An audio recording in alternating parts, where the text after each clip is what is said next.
Halo, Assalamualaikum. Suaranya jelas?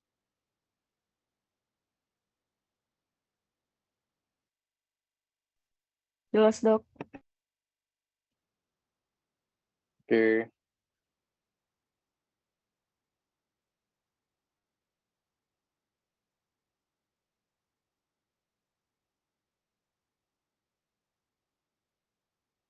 sebentar ya.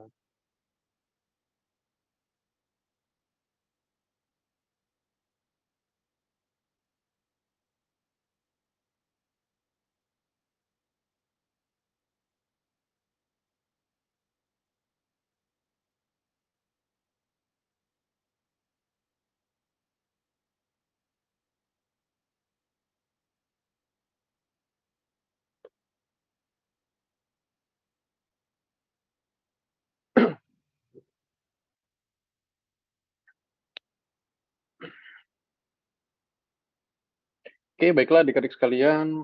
Untuk les oski malam ini kita mulai ya. Kita buka dengan doa pembuka majelis dulu. Bismillahirrahmanirrahim. Asyhadu an la ilaha illallah wa asyhadu anna Muhammad Rasulullah. Rabbi billahi robba wa bil islami dina wa bi Muhammadin nabiyya wa rasulah. Rabbi zidni ilman warzuqni fahman. Oke, selamat malam adik-adik sekalian. Malam ini kita melanjutkan untuk les oskinya yang tindakan-tindakan ya. Yaitu untuk hacking, kemudian satu lagi injeksi, yang mana kedua-duanya itu harus diawali dengan tindakan asepsis. Ya. Nah, jadi ini harus Abang jelaskan dulu sebentar, kemudian setelah penjelasan kita lakukan praktek. Adik-adik udah boleh menyiapkan alatnya masing-masing di rumah untuk sekalian ini ya, mempraktikkan. Nah, kemarin itu banyak yang nanya ya, ini sedikit aja, jadi kan kemarin ada pemeriksaan fisik dasar ya, mulai dari head to toe, kepala sampai kaki. Nah, itu ada yang mulai bertanya-tanya, "Bang, apakah, di ujian OSCE kami itu nanti bakal ada seperti itu?" Nah, jadi adik-adik sekalian, nanti kalau baca soal itu ada 2 jenis ya, ada yang sifatnya spesifik sama non spesifik. Jadi ketika nanti baca soal, ada yang soalnya seperti ini contohnya, satu, ini yang spesifik, lakukanlah PTV, pemeriksaan tanda vital pada pasien. Nah, kalau udah kayak gini, ini jelas yang kita lakukan hanya ini.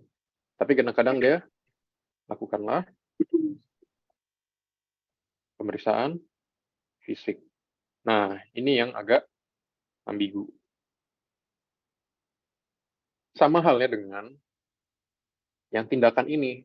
Kalau misalnya lagi baik nih, umsunya, dia akan nulis, lakukanlah tindakan hacking pada pasien.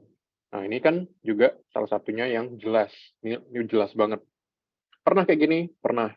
Misalnya lagi di blok ini ya, di blok hemato, lakukanlah pemasangan infus pada pasien. Di blok uro, lakukan pemasangan kateter pada pasien.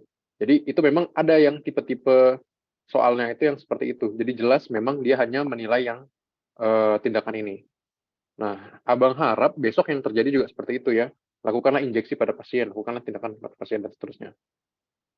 Oke, tapi yang bikin kita susah adalah ketika yang muncul rupanya adalah lakukanlah tata laksana non farmako pada pasien. Nah, inilah nanti yang akan bikin adik-adik bingung. Jadi kalau misalnya sifatnya itu yang spesifik, maka adik-adik jelas, gampang, tinggal lakukan.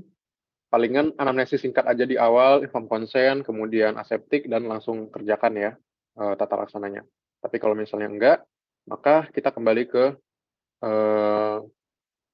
main aman, lakukan yang sesuai sudah dijelaskan kemarin gitu ya. Oke. Nah, sekarang baru kita masuk ke materi. Pertama itu, setiap tindakan, baik itu kita mau menyentuh pasien, ataupun setelah menyentuh pasien, atau sebelum melakukan tindakan yang sifatnya itu invasif ataupun setelahnya, itu harus selalu dilakukan tindakan asepsis terlebih dahulu dan setelahnya. Apa tuh tindakan asepsis? Tindakan asepsis itu adalah tindakan yang menghilangkan keadaan mikroba di tangan kita. Maka ada dua hal yang harus adik-adik lakukan pada blok ini. Pertama itu adalah cuci tangan 7 langkah. Yang kedua adalah pemakaian handskun steril. Nah, ini juga agak tricky. Kenapa?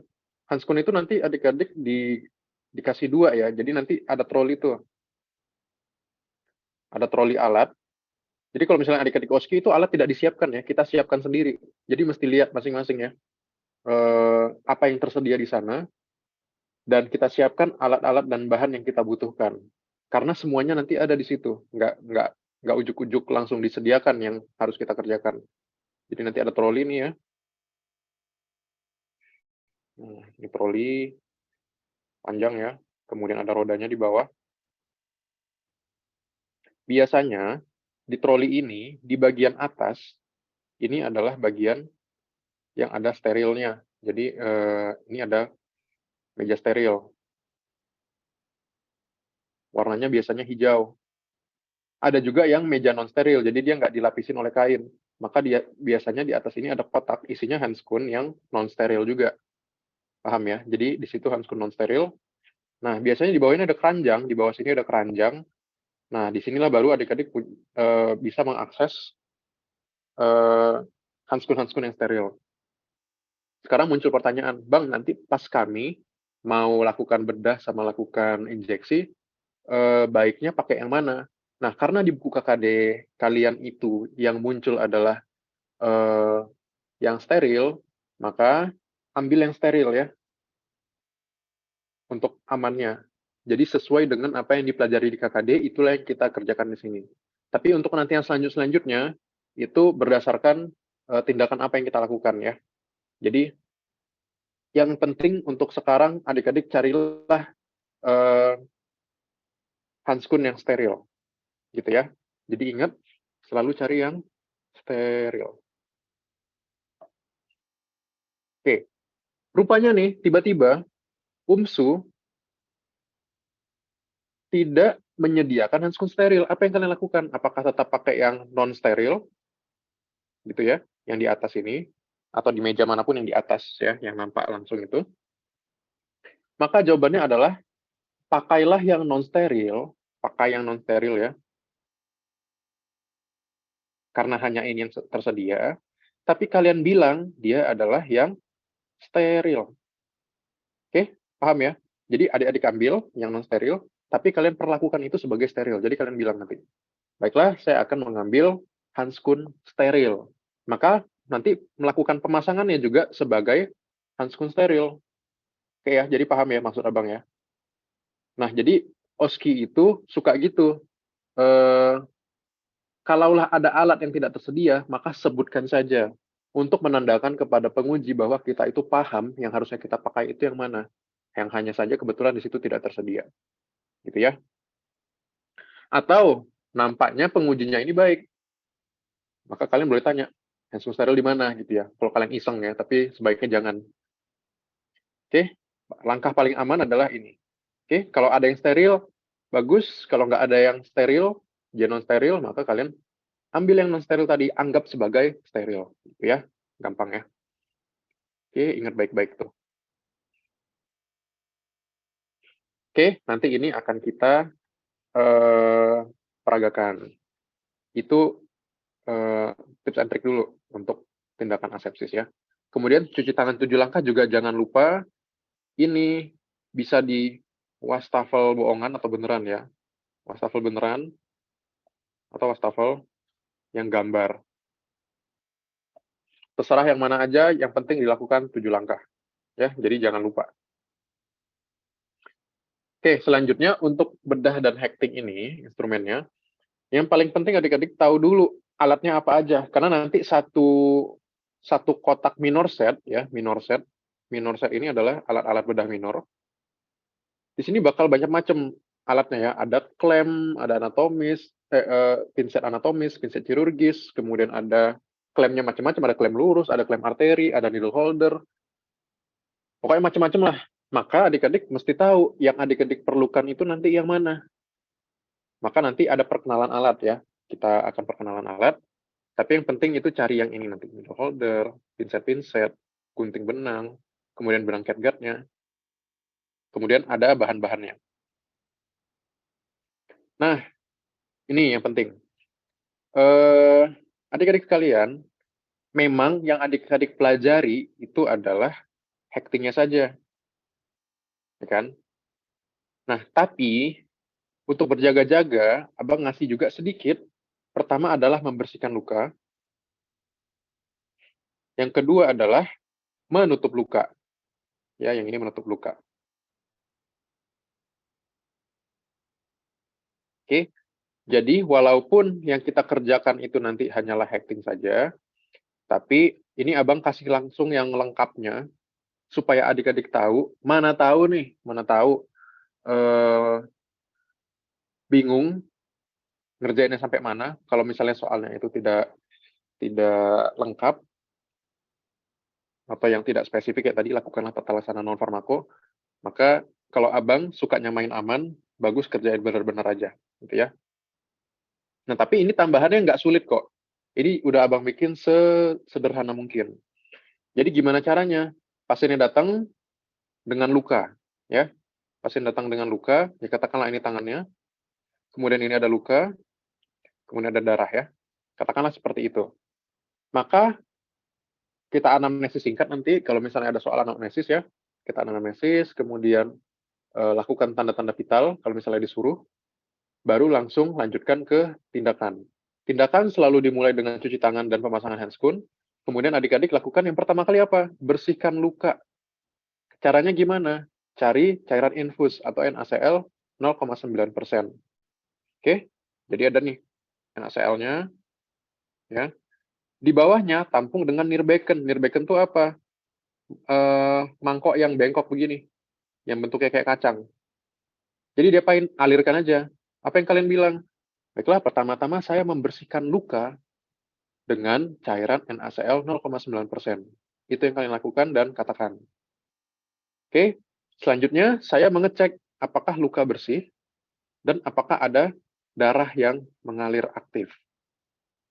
Oke, rupanya dibilang sama penguji, luka bersih, tidak ada perdarahan aktif.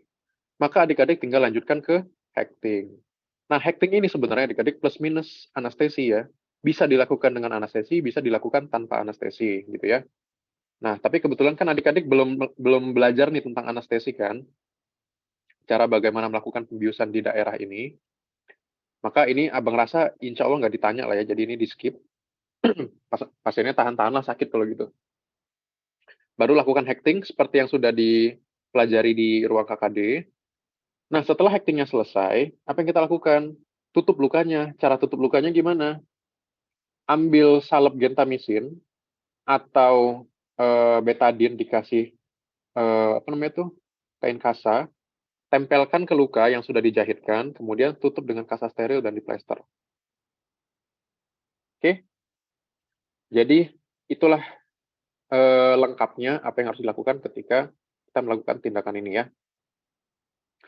Nah, misalnya muncul nih di soal juga tata laksana farmako. Tata laksana farmako kan artinya kasih obat. Kasih obatnya kan sudah sesuai yang kemarin yang sudah Bang kasih tahu ya. Cara paling gampangnya itu tulis R, paracetamol, ini jangan disingkat tapi ya. Tablet, miligram 500, nomor XX1 atau 21, 3DD, tab 1. Tutup. Kemudian edukasinya apa sama pasien? Pertama, kalian kasih tahu bahwa obat ini untuk mengurangi rasa nyeri, supaya pasien lebih nyaman. Yang kedua, nanti adik-adik kasih tahu juga bahwa luka ini harus dikontrol. Jadi, kira-kira seminggu lagi, itu mesti datang lagi pasiennya. Kemudian, jaga lukanya jangan sampai basah. Sebaiknya dijaga dia tetap lembab. Kalau misalnya basah kena air, maka terpaksa dia harus diganti. Gitu ya. Jadi edukasinya nanti, edukasi itu KIE ya, komunikasi, informasi, dan edukasi. 1, edukasi obat. Yang kedua, edukasi untuk jaga tetap kering. Yang ketiga, edukasi untuk kontrol luka. Oke, ini hanya ketika kalian ditanya ya di soal. Bang, kalau misalnya di soal nggak ada, kita kerjakan boleh nggak? Boleh, nggak masalah. Mungkin tidak ada poinnya, tapi adik-adik dapat poin apa? Dapat poin profesionalitas. Jadi profesionalitas itu pasiennya tampak nyaman dengan kita, tampak senang, apalagi kita banyak ngomong dan berkomunikasi dengan pasien itu poin plus untuk kita ya. Oke, secara teori dulu, ada yang mau ditanya untuk proses acting sebelum untuk pemeragaan dari actingnya? Izin dok, Ya, silakan. kemarin kami ada cara membius gitu dok. Oh, ada? Sebelum melakukan acting ada dok. Oke, sip, mantap. Kalau gitu, ini kita kerjain nanti. Oke, gampang. Oke, baguslah kalau gitu. Kalau nutup luka ada? Kemarin ada juga dok. Cuman Oh, emang ada? nggak terlalu dibahas sekali emang sama dosennya waktu itu dok. Oke, sip. Baguslah Ya, kalau gitu. Ya, baik ya, sip, makasih sip, sip. dok. Yuk, terima kasih informasinya. Oke deh. Jadi itu informasi yang menyenangkan ya, artinya ini bisa dikerjakan semuanya kalau gitu secara lengkap sama adik-adiknya. Oke, nah kemudian ini benang. Benang ini suka problematik. Benang ini ada yang catguard. Catguard itu benang paling ini ya, paling klasik. Jadi dia ada ininya, ada benangnya, ada jarumnya, ada benangnya sekaligus. Langsung nempel. Kalau misalnya adik-adik dapat yang ini, maka syukur, artinya problemnya terselesaikan satu, nggak nambah masalah. Yang jadi masalah adalah ketika UMSU itu ngasihnya yang ini, jarum sama benang yang terpisah. Oke, maka nanti adik-adik terpaksa harus mengaitkan si benang ini ke jarum. Caranya gimana? Nah, kebetulan abang sudah keliling Jambi dan nggak dapet untuk yang terpisah gini ya, yang ada yang tergabung. Tapi nggak masalah, bisa kita peragakan walaupun pengaitnya ini nggak ada ya. Nanti dilihat aja secara langsung ya, sampai puas. Oke, semoga ini nanti nggak jadi masalah deh untuk benang-benangan ya. Tapi diajarin nggak di kampus cara menyatukan jarum dengan benang? Diajarin dok. Diajarin ya? Oke, sip. Oke, oke, oke, oke.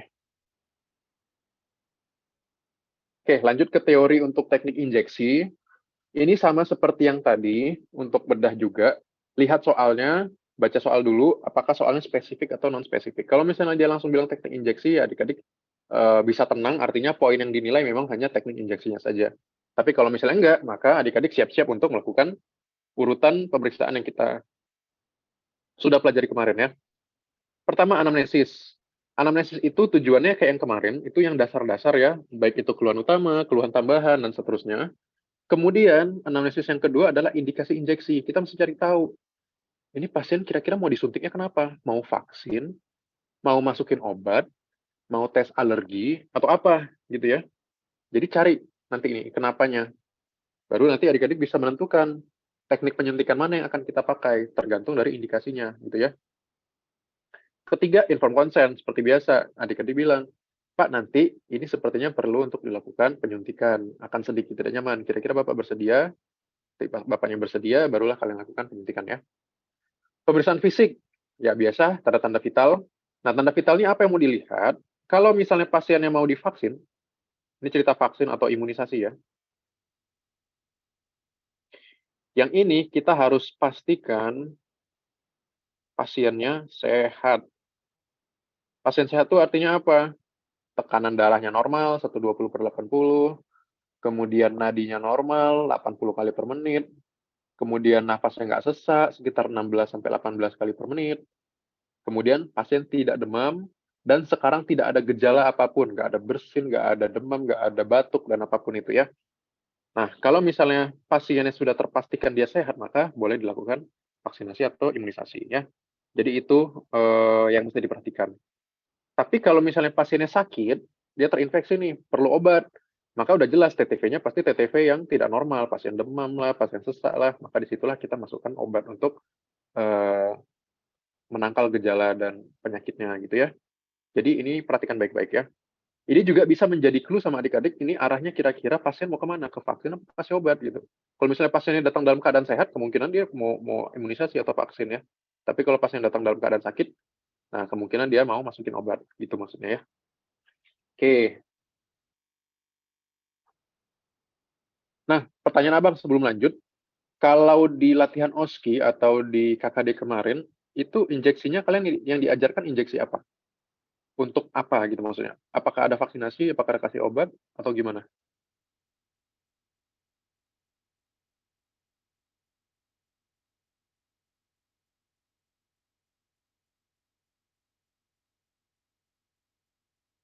Gimana? Ada nggak? Ada yang ingat? Izin dok, semalam itu cuman yang intramuskular, intravena, sama suputan. Itu kan jalurnya, jalur penyuntikan. Cuma ada dibilang nggak yang intramuskular untuk apa, yang subkutan untuk apa, itu ada dibilang nggak, Dek? Nggak ada dok, cuman yang satu yang untuk alergi gitu dok, sama masukin cairan gitu dok. Oh, oke. Sip. Oke deh, kalau gitu nggak spesifik ya. Ya udah, kita bahas di bawah ya. Oke, lanjut. Kasih ya. Injeksi. Nah, kita sudah memastikan pasiennya sehat segala macam, maka yang kita lakukan adalah informed consent. Kemudian jangan lupa prosedur aseptiknya, cuci tangan dan pakai handscoon-nya. Kemudian jangan lupa untuk menyiapkan obat, ya. Menyiapkan obat itu gimana? Artinya kita memindahkan obat dari tempatnya ke squid injeksi ya. Jadi siapkan apa? Vial sama squidnya. Ini bisa macam-macam ya, bisa vial, bisa botol, bisa apapun. Nah, kemudian muncul pertanyaan, squidnya berapa gede? Kan banyak ya, ada yang 1 cc, ada yang 3 cc, ada yang 5 cc, ada yang 10 ya, macam-macam. Biasanya kalau di awal-awal gini, kita yang 1 sampai 5 ini ya. Paling sering malah yang 3 cc. Jadi kalau adik bingung, cari aja yang 3 cc ya. Cara lihatnya gimana? Nanti di squidnya itu nampak tulisan paling gedenya yang 3. Oke, gitu ya. Nah, kita sudah ambil nih vialnya. Apa yang kita harus lakukan? Kalian bilang nanti. Baiklah, saya memastikan bahwa obat tidak kadaluarsa dengan melihat tanggal kadaluarsa, melihat apakah ada perubahan warna, dan melihat labelnya. Label itu gimana maksudnya? Adik-adik bisa lihat ini. Nah, ini sekedar tahu aja ya. Nah, kalau misalnya adik-adik nanti ketemu vial yang isinya adalah vaksin, biasanya ada ini, vaksin vial monitor atau VVM namanya ya. Nah, vaksin vial monitor ini akan memberikan kita informasi apakah vaksin yang ada di dalam vial itu masih bagus apa enggak, masih layak pakai atau enggak. Cara tahunya gimana? Bisa dilihat ini ada kotak ya, dan ada lingkaran. Yang harusnya terjadi adalah kotak di dalam ini harus lebih terang dibandingkan lingkaran yang di luar ya. Kalau misalnya dia berubah gelap, tapi masih lebih terang daripada lingkarannya, maka masih boleh dipakai. Ketika dia sudah sama warnanya, atau yang dalam udah hitam ya, artinya lebih gelap yang dalam, maka ini sudah tidak layak pakai. Ya. Oke, ini cuma sekilas aja, biar tahu adik-adik. Oke, yang penting nanti dibilang. Baik, saya memastikan bahwa obat tidak kadaluarsa dengan melihat tanggal kadaluarsanya, melihat apakah ada perubahan warna, dan apakah labelnya sudah mengalami perubahan warna. Oke, jadi warna ini warna cairan maksudnya ya. Kalau label perubahan warna yang kotak dan lingkaran tadi. Oke, apabila sudah dipastikan bahwa obat itu tidak kadaluarsa, maka obat boleh dipindahkan ke squid. Ketika obat sudah pindah ke squid, maka kita siap untuk melakukan injeksi. Nah, kemudian kita sterilisasi daerah yang mau disuntikkan ya. Bisa di pundak atau deltoid, bisa di paha atau vastus lateral, 2/3 vastus lateral, atau di bagian bokong, atau di bagian gluteus. Oke, sisanya lakukanlah injeksi sesuai dengan teknik yang akan nanti dilakukan. Oke, sampai sini ada yang mau tanya? Bisa ya? Ini cukup jelas.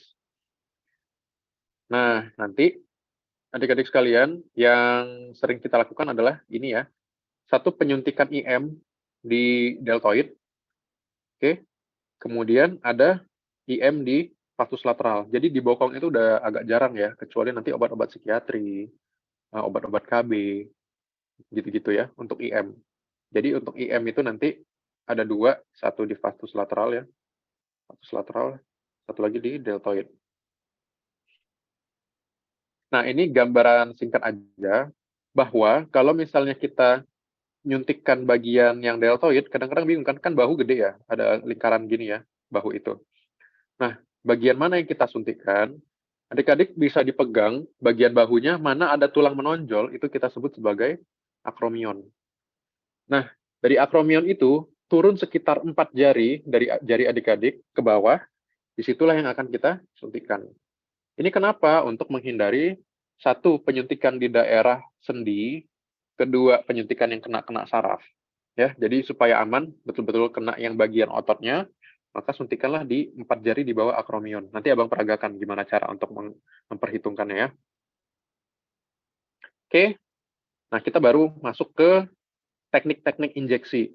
Nah, injeksi ini tergantung dari tekniknya, maka angle-nya dan cara megangnya juga berbeda. Dan ukuran squid-nya juga berbeda ya. Oke, nanti kita akan kembali ke gambar ini ya. Kita mulai dari yang pertama. Yang pertama itu ada intrakutan. Nama lainnya intradermal. Nama lainnya satu lagi adalah intradermik. Jadi yang mana aja bisa ya. Intrakutan, intradermal, intradermik itu sama semua. Nah, kapan ini dilakukan? Ini dilakukan itu hanya pada saat vaksin BCG. Ya, vaksin BCG itu apa? Vaksin TB yang dilakukan pada bayi baru lahir. Inilah yang meninggalkan bekas pada bahu kanan kita semua. Ya, jadi kalau di bahu kanan ada bekas luka yang bentuknya bulat, inilah vaksin BCG itu. Ya. Kedua, kapan dilakukan? Untuk tes alergi. Kalau tes alergi nggak di bahu kanan, maka ini di lengan bawah dalam atau di area volar ya. Tes alergi obat. Misalnya apa? Pasiennya ini akan kita masukkan secara intravena obat misalnya ceftriaxone 1 gram per 12 jam. Nah, itu artinya apa? Kita kan masukin itu ke sistemik, kita takut itu akan terjadi reaksi alergi yang bikin pasiennya sesak napas. Maka kita cek dulu, tubuhnya alergi nggak terhadap obat ini. Caranya gimana? Kita suntikan secara intrakutan dulu. Gitu ya. Oke, jadi bisa aja dibikin kasusnya. Seorang pasien ingin dilakukan injeksi IV antibiotik, kemudian lakukanlah tes alergi pada pasien gitu ya. Jadi kalian udah tahu, oh ini arahnya mau tes alergi obat.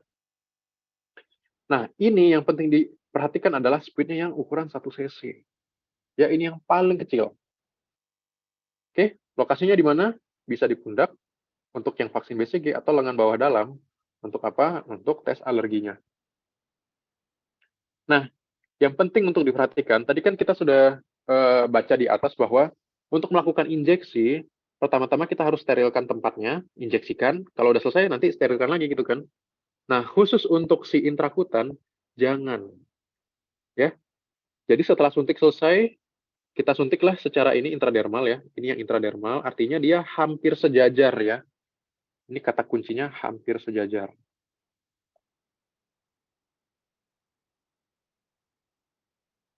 Kenapa? Karena target kita itu ini. Yang bagian epidermis. Ya. Bukan dermisnya. Oke. Nah, apa bukti bahwa kita sudah menginjeksikan obat atau vaksin itu secara benar terhadap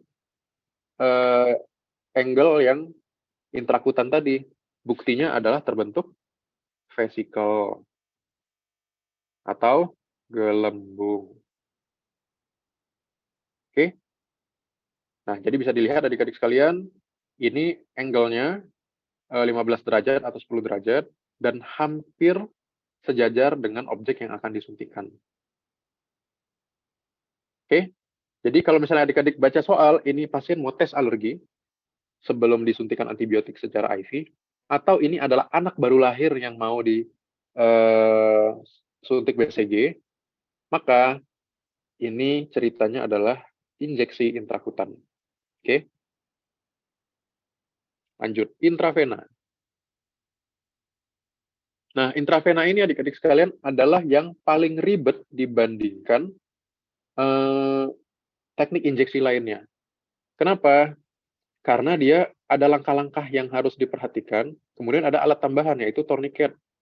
Oke, untuk membuat ada pembendungan sehingga kita lebih gampang untuk melihat di mana lokasi penyuntikannya, gitu ya. Oke, jadi kapan intravena ini dilakukan? Ketika kita mau memberikan obat, ya. Contohnya antibiotik paling gampang. Diberikannya secara bolus atau pelan. Kalau misalnya bolus, maka itu ceritanya adalah kita satu spuit itu suntikan semuanya. Misalnya spuit 5 cc, masukkan semua 5 cc, 5 cc-nya itu sekaligus. Zret, masuk semua. Atau pelan. Kadang-kadang ada obat-obat itu yang nggak bisa dan nggak boleh malah. Nggak boleh langsung sekali banyak. Jadi pelan-pelan dimasukinnya. Contohnya apa? 0,5 cc per 10 menit. Kadang-kadang ada yang seperti itu ya. Nah, jadi kalau pelan ini bisa jadi di drip, pakai infus, bisa pelan-pelan secara manual, bisa pakai mesin, bisa macam-macam. Nah, tapi karena adik-adik masih awal, pasti konteks ini adalah yang pelan secara manual ya. Jadi pencetnya pelan-pelan. Oke, alatnya apa? Spuit, tergantung obatnya apa. Bisa 3-10 cc yang paling gede. Selain spuit apa? Macam-macam, ada wing needle, ada Venocat. Nah, tapi ini abang rasa kalian pasti belum belajar nih. Ini baru masuknya nih nanti di hematoimunologi ya. Jadi ini nggak usah diperhatikan dulu ya. Pasang-pasang infus tuh nanti soalnya. Tapi yang penting apa? Kalian cari tourniquet ya. Tourniquet ini penting untuk pembendungan darah supaya mempermudah visualisasi lokasi dari daerah yang akan diinjeksikan. Lokasinya di mana ada? Di mana aja? Nah, ada cephalika, ada kubiti, ada dorsalis ya. Nah, yang paling sering dilakukan itu adalah di kubiti medial ini ya. Oke, dekat-dekat dengan bagian yang melipat-lipat. Oke, di tengah-tengah dia, kubiti median. Nah, kalau misalnya adik-adik memilih daerah ini, nah ini biasanya untuk melakukan injeksi sama ambil darah ya. Kalau misalnya di dorsalis manus, nih ya, di balik ini dorsalis manus, maka ini biasanya untuk pemasangan IV line. IV line itu apa? IV akses, akses untuk ke intravena, yaitu infus, ya. Atau bisa di atas sini, di cephalic, tapi ini jarang ya. Yang paling penting kalau misalnya adik-adik untuk injeksi obat itu di kubiti median ini ya. Nah, jadi kalau misalnya adik-adik ketemu pasien ini diindikasikan untuk injeksi yang intravena, maka tourniquetnya itu di bagian yang lebih proksimal dari daerah yang akan kita injeksikan. Jadi katakanlah kita mau injeksi di sini, maka di bagian sini kita pasang tourniquetnya. Oke, paham ya? Nah, jadi secara umum inilah yang akan kita kerjakan tourniquet distalnya, proksimalnya. Oke. Pertama, kita letakkan dulu tourniquetnya. Kemudian pasien disuruh genggam tangan. Ini tangannya akan menggenggam. Oke, setelah dia menggenggam tangan, disinilah kita akan melihat ada pembendungan di daerah medial kubiti ini. Nah, setelah ada pembendungan, maka kita lakukan aseptik di bagian lengan. Caranya adalah alkohol swab diusapkan di situ. Kemudian kita masukkan jarum. Nah, setelah masukkan jarum, itu harus kita lakukan aspirasi. Tarik dulu spuitnya untuk melihat apakah ada darah. Kalau ada darah, itu menandakan kita di jalur yang tepat ya. Karena kita memang mau intravena, intravena harus ada darah. Kalau dia di intravena, terbukti ada darahnya, baru kita masukin obat. Setelah bisa dimasukkan obatnya, kita buka tourniquetnya langsung ya. Kemudian keluarkan jarumnya, pasiennya biasanya kita suruh untuk melipat siku dengan alkohol swab-nya. Atau kita tempel, kita tekan dengan alkohol swab di dep namanya. Nah, misalnya 1 menit, 2 menit masih berdarah, maka kita tambahin plester. Gitu caranya ya. Jadi apa yang mesti diperhatikan untuk intravena itu harus pakai tourniquet, kemudian harus ada aspirasi untuk memastikan kita di jalur yang benar. Maka darahnya harus positif. Nah, kebalikannya, kalau intramuskuler, nanti kita aspirasi juga. Tapi untuk apa? Untuk memastikan dia tidak di jalur IV.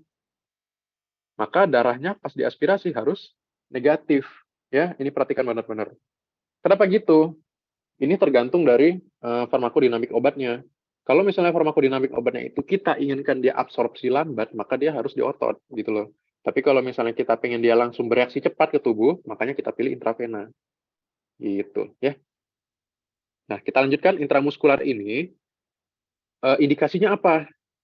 Kasih obat bisa, suntik KB bisa, vaksin dewasa seperti rabies atau tetanus, vaksin anak juga bisa seperti hepatitis B, DPT HIB ini ya. Nah, ini tapi nanti pasti di anak nih harusnya. Nah, jadi kasus-kasusnya yang bisa terjadi apa? Kita bisa ngasih obat, bisa suntik KB, bisa vaksin dewasa ini rabies tetanus itu maksudnya gini. Kalau rabies, ini pasti ceritanya digigit hewan sebelumnya.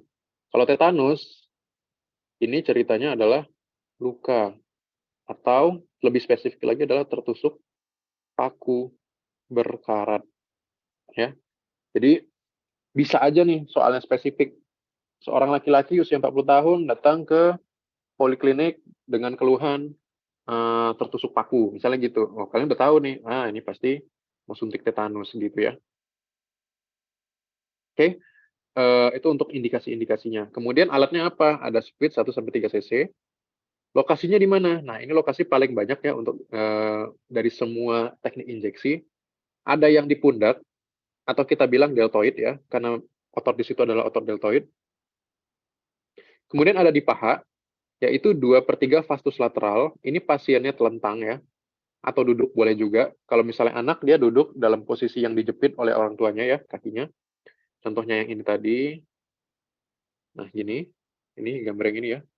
Jadi kaki pasien itu dijepit sama kaki orang tuanya, jadi kita tinggal suntikan tuh di bagian sini, vastus lateralnya. Oke, tahu. Satu lagi di bokong, tapi bokong ini posisi telungkup, ini udah sama kalian pasti jarang dilakukan lah ya. Oke, ini seperti yang Bang bilang tadi, ini akromion ya, bagian yang menonjol dari tulang pasien, kira-kira 3-4 jari, di bawahnya itu adalah lokasi yang akan diinjeksikan. Ini dia ya. Kalau misalnya cari vastus lateral, carinya gimana? Ini ada paha, ya. Ini ceritanya paha nih. Ini selangkangan. Nah, ini ada titiknya, ada garis ya. Mulai dari sini, bagian lateral superior dextra, ya, sampai ke medial ya. Nah, di antara ini kita bagi 3 dong. 1, 2, ya. Ini bagian pertama, jadi ini 1/3, ini 2/3, ini 3/3 ya. Nah, di titik inilah kita akan melakukan penyuntikan. Makanya ini namanya adalah 2/3 vastus lateral. Oke, setelah kita tahu titiknya itu di 2/3 ini, maka kita cubit dia ya, kayak gini. Tapi yang kita cubit adalah ototnya. Kenapa? Nanti ada juga yang kita cubit kulit dan lemaknya. Itu beda lagi ceritanya nanti ya. Itu adalah subkutan. Maka kita masuk ke teknik injeksi yang terakhir, itu adalah subkutan. Ini untuk apa? Biasanya untuk 2 hal utama. Satu, untuk vaksinasi campak pada anak. Campak dewasa juga sih sebenarnya ya. Cuma udah pada males orang ya vaksin campak. Kemudian insulin. Pasien-pasien yang sakit gula, pasien DM ya, yang gula darahnya tinggi, itu juga penyuntikannya secara subkutan. Nah, alatnya squid 1-3 cc. Secara teori, lokasinya di mana? Bisa macam-macam ya. Bisa di perut nih. Perut ini sering untuk penyuntikan insulin. Di paha juga bisa. Di sini juga bisa ya, di deltoid. Nah, yang paling sering kita pakai itu adalah di sini ya. Deltoid, cuma daerahnya deltoid, tapi bukan muskulus deltoidnya yang kita suntik. Yang kita suntikkan itu adalah ini, lihat. Oke, kita cubit lemaknya ya. Cubit lemak sama kulitnya, bukan cubit otot ini. Oke, jadi kalian bilang nanti tuh, kalau yang dicubit, cubitnya apa. Nah, mencubit ini supaya apa? supaya daerah yang akan disuntikan itu jadi lebih besar dan luas, sehingga ketika kita suntikan, itu nggak kena otot, ya, gitu loh. Makanya kita cubit seperti ini. Oke? Nah, kalau misalnya tidak dicubit, artinya kan dia datar gini ya. Kalau datar artinya kemungkinan untuk kena ototnya lebih tinggi gitu loh. Jadi harusnya obat itu bereaksi secara subkutan, karena kesalahan yang terjadi malah terinjeksikan secara intramuskular. Oke, hati-hati. Nah, angle-nya itu 45 derajat ya. Oke, gitu. Oke, perhatian khusus untuk ini adalah kita cubit kulitnya, kemudian kita aspirasi juga untuk memastikan tidak di jalur IV, maka darahnya harus negatif. Jadi, aspirasi yang satu-satunya harus darah positif hanyalah yang IV. Jelas ya? Gitu. Oke, untuk teknik-teknik injeksi ada yang mau ditanyakan dulu sebelum kita praktikum?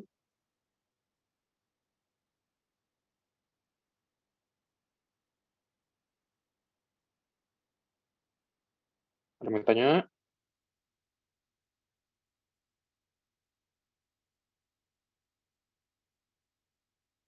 Kayaknya nggak ada ya. Oke, kalau gitu kita kembali ke atas.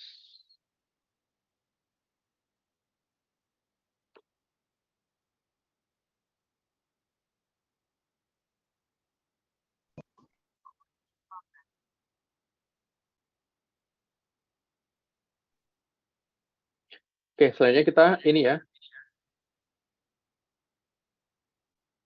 kita praktikkan apa yang sudah dipelajari tadi. Kalau misalnya secara teori udah nggak membingungkan, insya Allah untuk praktiknya lebih gampang nanti ya.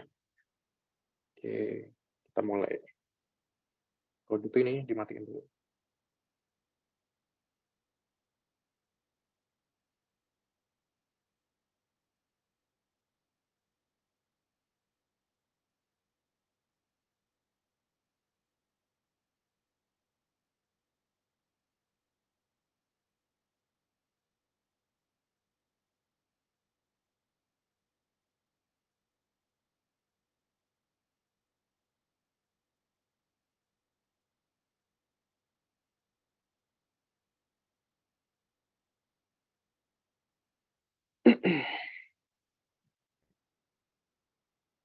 Oke, bentar ya, diatur dulu.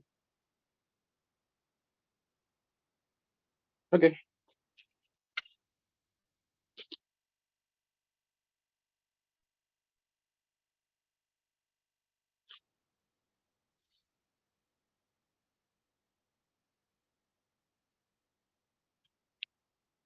Nah, adik-adik sekalian, ini adalah contoh dari tunggu.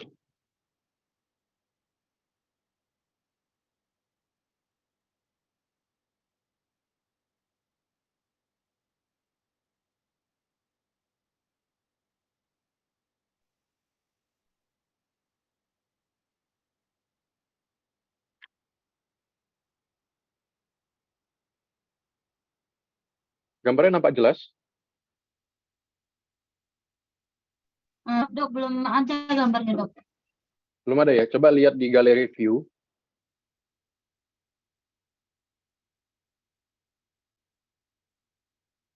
Oke, nah di galeri view itu coba lihat mana yang ada open kameranya ya.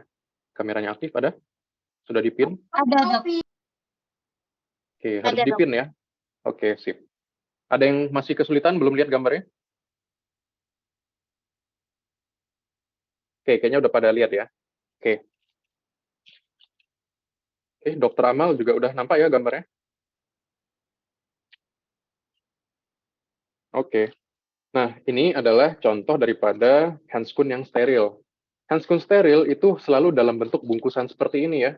Jadi dia tidak dalam kotak. Kalau kotak kan sekali dalam kotak itu ada 100 ya. Ada 100 pasang. Kalau yang ini enggak, dia selalu sepasang itu dalam satu kemasan seperti ini. Nah, ini kesulitannya adalah dia nggak ada ukuran SML-nya. Jadi kita sebenarnya mesti coba satu-satu ya. Kalau abang kebetulan ukurannya udah pas 7,5 ini. Ini nanti nampak di sini tuh, 7,5. Oke, untuk ukuran tangan segini. Jadi kalau adik-adik tuh mungkin ukuran 6,5 atau 7 ya untuk yang perempuan. Kalau yang laki-laki 7 ke atas biasanya. Oke. Nah, biasanya sebelum kita pakai handskun steril, kita harus cuci tangan 7 langkah terlebih dahulu ya. Kayak mana cuci tangan 7 langkah ini? Nah, ini macam-macam sebenarnya. Ada yang bilang 5 langkah, nanti di rumah sakit pas koas ada yang bilang 6 langkah. Di buku OSCI dibilang 7 langkah, tapi nggak apa-apa, kita bikin aja 7 langkah ya. Oke, langkah yang pertama itu yang seperti ini. Mengusapkan kedua tangan ya. Jadi telapak ketemu telapak. Kemudian ini sela-sela jari. Setelah sela-sela jari baru punggung sama punggung. Setelah punggung sama punggung baru kita kunci. Setelah dikunci baru putar-putar untuk kena bagian ujung-ujung jari. Kemudian bagian jempol ini ya. Nah, langkah yang ketujuh adalah bagian pergelangan tangan. Selesai itu maka selesai lah ya. Setelah cuci tangan, kalau misalnya adik-adik cuci tangan di wastafel, biasanya disediakan tisu, jadi ambil aja banyak-banyak ya, sampai tangannya betul-betul kering. Karena kalau tangan basah, pasang handskun nanti susah. Jadi keringkan dulu, setelah tangan kering, nanti baru kita bisa pasang ini. Ya. Nah, tapi yang penting diingat adalah, tadi Abang sudah bilang bahwa ada daerah steril. Daerah steril biasanya itu ada kain hijau. Ya. Nah, jadi adik-adik mesti bisa yang namanya buka steril. Ya. Dan biasanya buka steril itu kalau di rumah sakit tuh sebelum ini ya, sebelum cuci tangan. Jadi kayak mana tuh buka steril, Bang? Jadi contoh ini ada squid. Kemasan-kemasan medis itu biasanya selalu ada ini yang terbuka nih, kayak gini. Sama halnya dengan ini. Nampak ya, ini ada yang bisa dibuka. Jadi buka steril itu gimana? Ini daerah yang steril, yang hijau. Ini alatnya, bagian luar tidak steril, bagian dalamnya ini steril, maka caranya adalah ini. Buka kayak gini ya. Ini. Pisahkan, kemudian buka pelan-pelan, kemudian dijatuhkan di daerah steril. Gitu. Sehingga tangan kita yang masih kotor ini tidak menyentuh alat yang sudah steril ya. Ini icek-iceknya daerah steril. Oke, bisa ya. Nah, sama halnya dengan bungkus ini. Jadi karena kita tahu ini bagian luarnya tidak steril dan bagian dalamnya steril dan ini adalah daerah steril, maka yang tidak steril harus ketemu tidak steril, yang steril ketemu steril. Oke, udah mulai pusing? Oke. Ini ya, pisahkan, buka.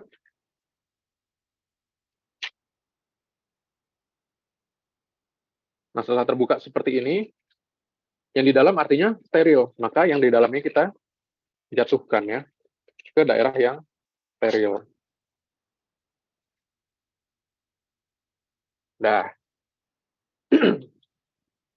Saya. Nah, artinya apa? Kalau misalnya kita mau lakukan injeksi, maka yang ada di sini harusnya yang mana? Sih? Ini tadi ya. Jatuhkan secara steril juga di daerah ini. Oke. Nah, ketika kita sudah selesai mencuci tangan, kayak tadi ya, jangan lupa gosok-gosok telapak tangan, kemudian sela-sela, baru punggung, baru dikunci, baru ujung-ujung jari, kemudian jempol, baru pergelangan tangan, dan selesai, keringkan. Maka tangan kita sudah steril, maka tangan kita itu sudah dianggap boleh memegang benda-benda yang steril juga. Ya. Nah, caranya gimana? Ini lihat baik-baik. Ini pasti udah diperagain juga ya, tapi ini buat latihan adik-adik sekalian juga ya. Kita buka. Oke, nah di sini kita bisa nampak mana yang kanan, mana yang kiri. Ya, jelas ya, ada yang kanan, ada yang kiri. Maka ini terserah, kalian boleh mulai dari mana aja, mau dari kanan dulu, mau kiri dulu, bebas sebenarnya. Nah, tapi yang penting dilakukan apa? Ini lihat, ada dua bagian nih, ada bagian yang terlipat dan bagian dalam ini ya. Kemudian ada bagian yang di luar nih. Ini bagian dalam, ini bagian luar. Oke, yang tangan kita sekarang ini boleh pegang itu hanya bagian dalam ini. Oke, jadi dalam ketemu dalam. Maka pasangnya seperti ini nanti. Oke, kayak gini ya. Nggak boleh kayak gini. Ini bagian luar, kita pegang, habis itu masukin ke dalam, itu nggak boleh. Maka ini jari yang tidak akan dimasukkan ini ya, oleh handscoon-nya itu mencubit, kemudian membantu tangan yang akan dimasukkan dengan handscoon ini, tarik terus ke dalam. Oke, tarik, tarik, tarik, tarik, terus. Dah, terpasang. Nah, pertanyaan, ini gimana? Ini kan masih ada lipatan tuh. Ini nanti kerjainnya. Yang harus kita lakukan sekarang adalah memasang yang sebelahnya dulu. Caranya gimana? Ini bagian yang sudah steril nih ya, yang bagian luar, harus ketemu luar juga. Jangan yang dalam lagi. Oke? Maka yang bagian luar ini kita masukin ke lipatan yang ini nih. Lipatan yang luar. Baru masukin dari dalam. Ini ya. Oke, masukin pelan-pelan. Jadilah dia seperti ini nanti.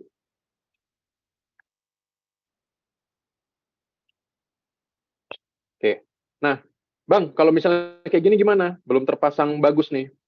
Nggak masalah, yang penting tangan kalian sudah berada di dalam dulu.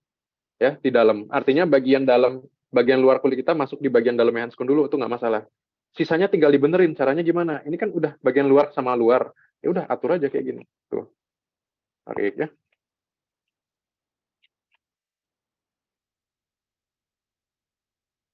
Oke. Nah, yang ini tadi tinggal dibenerin. Karena udah boleh nih, yang bagian luar ketemu bagian luar. Oke, jelas ya, untuk pasang handscoon itu seperti itu. Jangan lupa, apa yang kita kerjakan harus dikasih lihat ke penguji. Jadi, biasakan untuk memasang handscoon di depan penguji ya. Untuk yang kali ini aja, yang untuk nanti ya pasang-pasang aja terus. Jadi kalian kebetulan karena itu masuk poin penilaian, jadi pasanglah dengan benar ya. Oke, bisa ya sampai sini untuk cuci tangan sama pasang handscoon. Ada yang mau ditanya?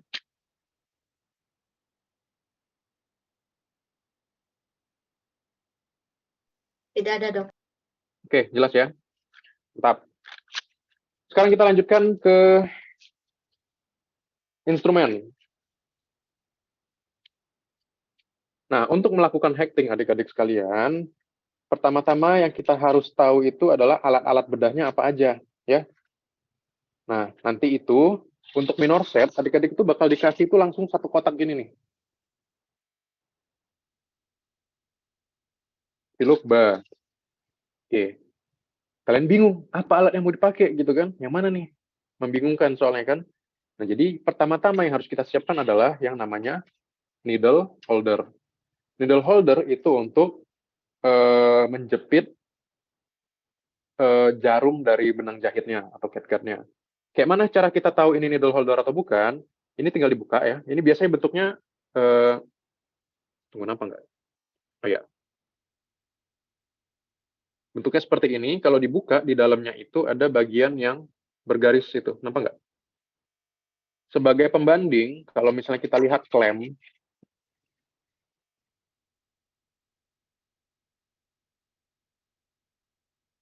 klem ini untuk menjepit jaringan ya. Di sini tidak ada garis hitamnya di tengah, garis vertikal. Jadi coba dibandingkan. Yang ini, yang ada garisnya ya. Tuh, nampak? Garis tengahnya. Kalau yang ini tidak ada. Oke, maka yang ini adalah yang needle holder. Nah, biasanya pun needle holder itu, kalau adik-adik beruntung, dia warnanya berbeda ya dibandingkan yang lain. Ini dia. Dibandingkan dengan yang lain tuh. Jadi yang warnanya emas dia sendiri. Kalau beruntung, kalau enggak ya mesti dicari. Oke, ini alatnya yang pertama, needle holder.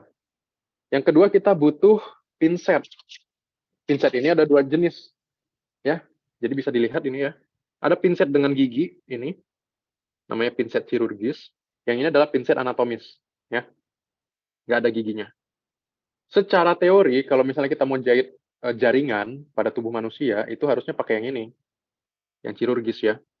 Nah, tapi kalau di dunia nyata, ini bikin nyeri sebenarnya. Jadi kita pakainya yang anatomis. Gitu. Oke. Jadi nanti pakai yang mana? Sebaiknya sesuai teori, yaitu yang kirurgis ini ya. Tapi karena dia ada giginya, hati-hati. Pada hacking pad ini bisa merobek. Jadi yang harusnya kalian menjahit, malah ngerobek, malah nambah luka. Ya, hati-hati aja. Dah, habis itu kita mesti punya gunting. Gunting yang disediakan itu ada dua biasanya. Satu gunting benang yang ujungnya tajam, satu gunting jaringan yang ujungnya seperti ini.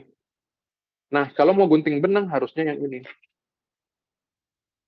Nah, tapi namanya UMSU kadang-kadang nggak tersedia. Oh, ya, hilang-hilangan aja. Kadang-kadang ada aja yang hilang yang nggak lengkap kan. Terpaksalah kalian pakai gunting yang seperti ini, yang gunting jaringan. Tapi seperti yang Abang bilang tadi, kalian bilang, ini adalah gunting apa gitu ya. Kalian perlakukan sebagai apa? Baiklah, saya akan menggunting menggunakan gunting benang.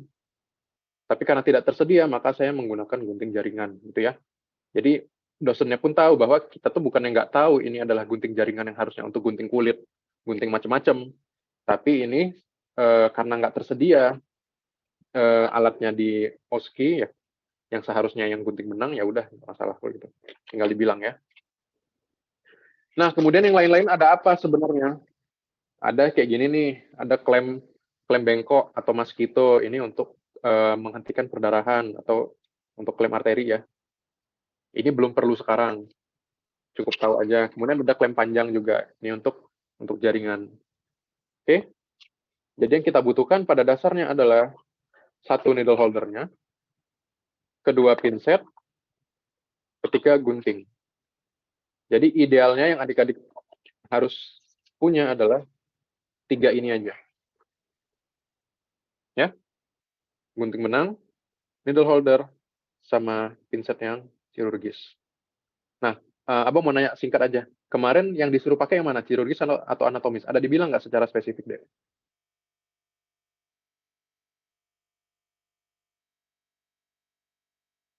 Nggak ada ya?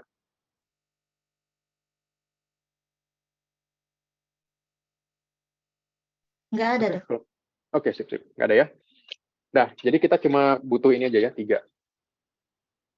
Nah, yang mesti Abang bilang sekarang adalah bagaimana cara memegang alat ini. Biasanya sebelah kiri itu adalah pinset, sebelah kanan itu adalah instrumen. Ya, jadi selalu gitu biasanya. Pinset ini adalah perpanjangan tangan kita. Oke, jadi cara pegangnya gimana? Pakai 2 jari ini ya, jari manis sama jari jempol. Letakkan di 2 ini. Seperti ini. Kemudian fiksasi di kelingking seperti ini. Kemudian fiksasi di jari tengah di sini, sudut ini. Kemudian ini di ujung. Biasanya gitu. Ya. Ini cara paling elegan lah. Bisa ya? Oke, jadi cara pegang ini penting sekali, terutama kalau penguji adik-adik nanti itu dokter bedah ya. Wah, horor tuh. Oke, bisa ya? Cara megangnya seperti ini. Nah, yang tangan kiri ya kayak pegang pinset biasa. Nah, tapi supaya barang nggak berhilangan, biasanya pegang pinset itu bisa kalian lakukan seperti ini. Setelah dia nggak dipakai, nah gini dia. Tuh. Ini dijepit di bawah seperti ini bisa kerja. Jari 1, 2, 3-nya, ini bisa kerja. Kemudian ketika adik-adik butuh lagi, pegang lagi gini. Jadi latihannya kayak gini tuh. Ini ya. Nah, kenapa kayak gini? Karena kadang-kadang kalau misalnya kita lagi ngerjain sesuatu, nah tangan kiri mau kerja nih, tapi nggak pakai pinset, kita letakkan, kita kerja set, selesai itu. Tiba-tiba kehilangan loh, mana pinset tadi. Nah itu sering kejadian kayak gitu. Jadi sebaiknya latihannya kayak gini ya. Tapi kalau adik-adik bisa memastikan bahwa pinset ini tidak hilang, ya boleh aja diletak ya, gitu. Oke, jelas ya. Nah itu cara handling alat.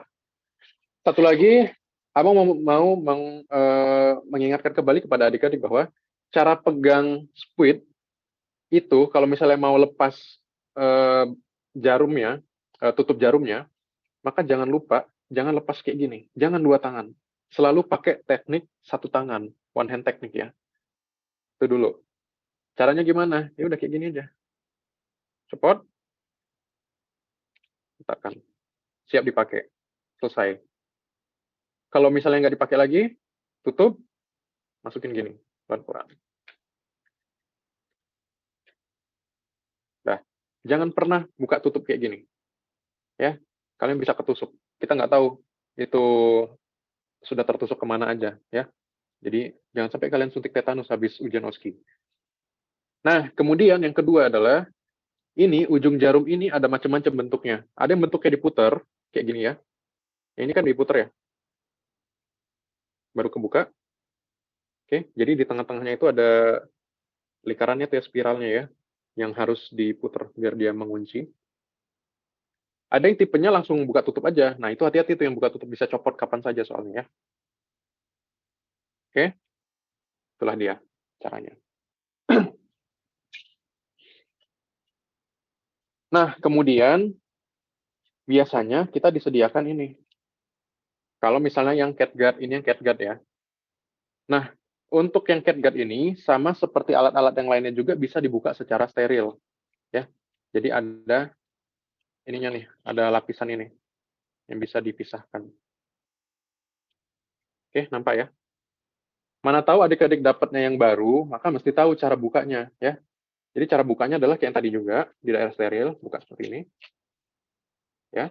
Kemudian dijatuhkan ke daerah yang steril juga. Oke. Nah, karena ceritanya ini sudah steril, maka adik-adik boleh nih sobek di sini langsung. Nampak ya, ada sobekannya tuh. Kayak buka saset sambal, sambal sasa. Buka. Nah, misalnya adik-adik kesulitan bukanya, ya nggak masalah, pakai aja gunting yang ada tadi ya. Jadi tinggal dibuka pakai gunting, boleh.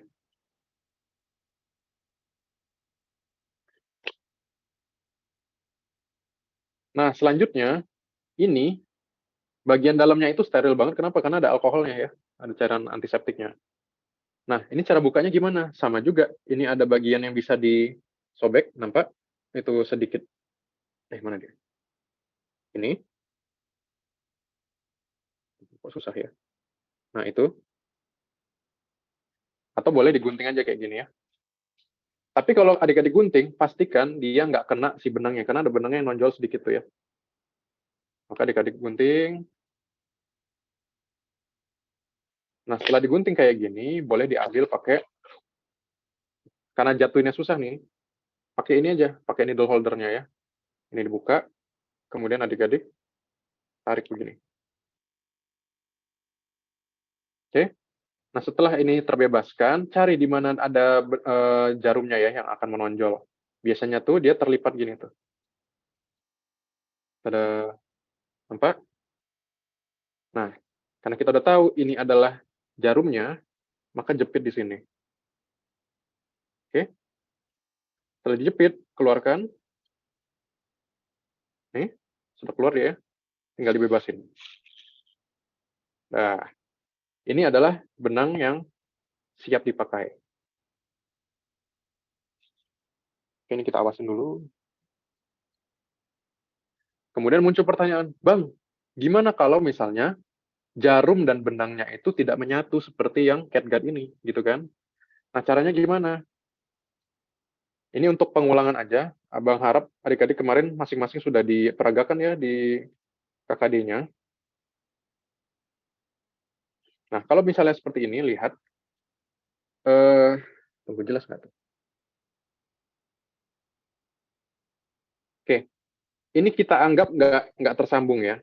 Jadi bagian atasnya itu selalu ada pengait di atas ini. Maka yang kita kerjakan apa? Kita jepit benangnya di sini, pakai jempol kita, nampak ya? Jepit, kemudian ada adik-adik putar kayak gini, putar, kemudian jepitkanlah di atas yang ada kaitannya. Sini ya, ceklek. Dah, kalau misalnya udah masuk, ceklek sekali, adik-adik ragu, takut copot, putarkan sekali lagi di arah yang berbeda, kemudian ceklekkan. Ceklek. Oke, gitu ya. Setelah itu, tinggal dipakai benangnya.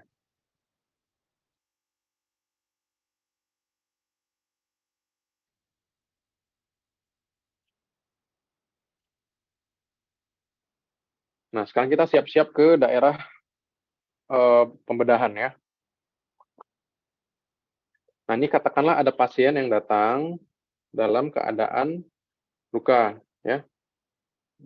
Kita bikin lukanya gimana ya?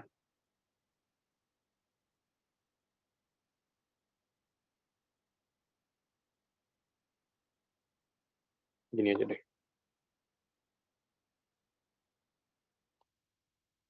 Oke, ini abang bikin pakai handscoon juga ya. Ini handscoon. Kemudian ada luka nih, dia terbuka di sini tuh ya, nampak ya. Tuh. Nah, apa yang kita lakukan? Nah, pertama-tama kita harus membersihkan daerah yang luka ini menggunakan NaCl ya. Jadi katakanlah adik-adik itu punya, tahu nirbaken ya. Nirbaken itu yang bentuknya kayak mangkok, kayak ginjal tadi itu. Kita letakkan di bawah seperti ini. Kemudian ambil NaCl ya. NaCl 0,9%, buka kemudian diguyur. Dah, bersih tuh. Kalian bilang, pertama-tama saya melakukan pembersihan pada bagian yang terluka. Kalian guyur kayak tadi. Kemudian saya memperhatikan apakah luka sudah bersih. Satu. Yang kedua, apakah ada perdarahan aktif. Nah, rupanya bersih dan perdarahan aktif tidak ada. Maka yang kita lakukan selanjutnya adalah siap-siap untuk melakukan anestesi ya. Nah, anestesi itu menggunakan lidokain. Lidokain ya. Nah, tinggal cari vial yang isinya lidokain. Kemudian kalian buka, kayak gini. Nah, kebetulan abang nggak punya vialnya ya. Oke, anggap aja lah kecap ini vialnya ya. Nah, tusukkan, kemudian kalian aspirasikan, ambil sekitar 2 cc. Dah, dapatlah kalian 2 cc segini kan. Nah, setelah diambil, cara untuk melakukan anestesi itu adalah, kalau misalnya lukanya itu kayak gini nih, nampak ya.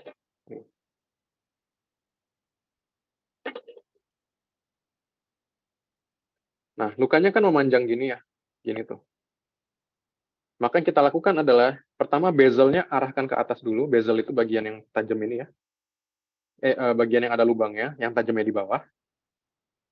Oke. Sampingnya itu kita tusukkan begini.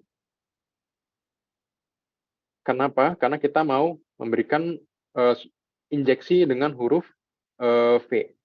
Oke. Angle-nya ini ya, secara intrakutan. Maka dia harusnya terbentuk gelembung. Nah, udah kayak gini nih. Kita masukin obatnya perlahan sambil dimundurin keluar. Nah, tapi sebelum dia keluar, kita arahin ke sana, ke sebelah sananya. Baru dimasukin lagi. Oke, sampai obatnya masuk. Nah, pertanyaannya obatnya dihabisin apa enggak? Biasanya obat tidak dihabiskan ya. Obat itu disediakan tetap ada di dalam, itu dalam rangka jaga-jaga kalau misalnya muncul sakit lagi. Oke, jadi jangan lupa, ini abang kasih lihat dari luar ya. Lukanya di sini, maka kita masukin dari bawah, arahin ke kiri dulu. Oke. Kemudian masukkan sambil dimundurin keluar. Sebelum dia keluar, arahin ke yang arah seberangnya, ke sana. Baru dimasukin obatnya perlahan-lahan sambil ditarik keluar. Dah. Kemudian tunggu sekitar 1 atau 2 menit, itu biasanya pasien udah ada merasakan kebas. Ini jangan lupa suntikannya dipasang lagi tutupnya dengan cara 1 tangan juga. Oke, bisa ya? Nah, teknik one hand ini pasti bakal diperhatikan betul sama penguji, apalagi di semester-semester awal ini ya. Oke. Nah, pasien rupanya sudah merasakan kebas. Maka kita sudah bisa bersiap-siap untuk melakukan acting. Alatnya apa aja tadi? Ada pinset, ada gunting benang, kemudian ada needle holder. Kemudian kita perlu benangnya ya, jelas dong.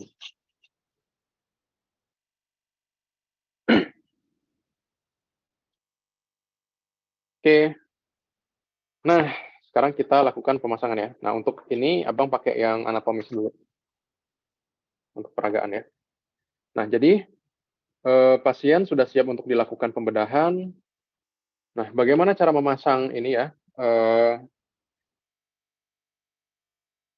Jarumnya kita pasang di sepertiga ujung, kayak gini ya. Ujung pangkal, sepertiga pangkal seperti ini. Oke. Nah, jangan pakai tangan. Kalau pakai tangan seringkali nanti ketusuk, jadi hati-hati. Sebaiknya pakai pinset, ya. Jadi kalian pasang, kemudian disesuaikan. Nah, ini siap untuk dilakukan penjahitan. Oke, siap-siap. Kita lihat daerahnya yang mana yang mengalami luka. Bang deketin dulu ya. Oke, kita nampak ini bagian yang luka, ya, yang bawah ini. Maka kita ambil satu jaringannya di seberang ya. Ambil dari tengah, kemudian kita masukkan, tembusin sekali lagi di seberangnya. Dah. Nah, jangan lupa gerakannya adalah gerakan memutar ya. Ini memutar nih.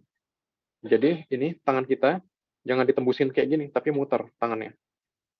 Kenapa? Karena bentuk dari si jarumnya itu seperti itu ya, setengah lingkaran, maka dia harus muter. Oke, jadi kalau udah tembus kayak gini, disambut dengan pinset di seberangnya nih. Oke, udah dijepit dengan pinset di seberang, maka yang ini dicopot. Oke, nah kayak mana cara mencopotnya? Ini kan udah terkunci nih.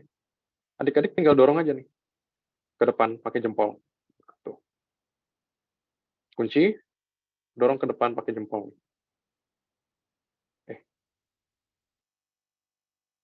Ini ya, dorong. Tuh. Oke, udah. Setelah disambut kayak gini, ini lepas. Ini boleh dibantu dengan si needle holder lagi tuh. Kemudian bebaskan, yang ini ngedorong. Oh, pelan-pelan ya. Nah, terbebaslah dia. Nah, setelah itu, ini tangan yang sebelah kiri istirahat. Dari pinset, ini bisa pegang kayak gini. Udah, kemudian tarik.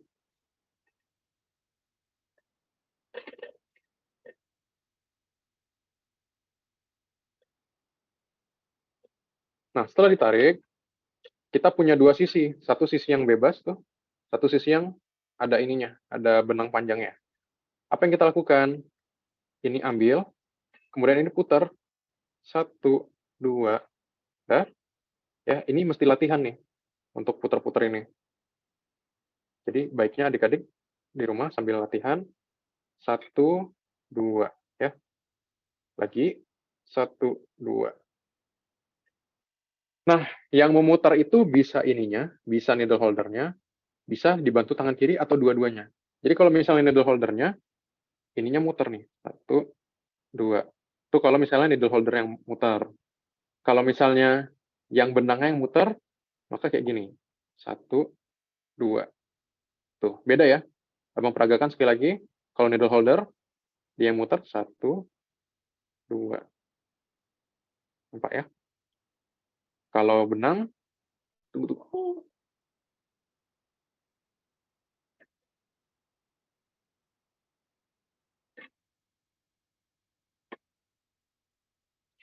1, 2. Gitu ya. Nah, jadi tips dari abang, satu adalah, ini pastikan agak panjang di belakang. Kenapa? Ini bisa kita atur nanti. Kayak mana maksudnya tuh? Jadi kita, gini ya, 1, 2. Nah, ini bisa kita tarik sedikit.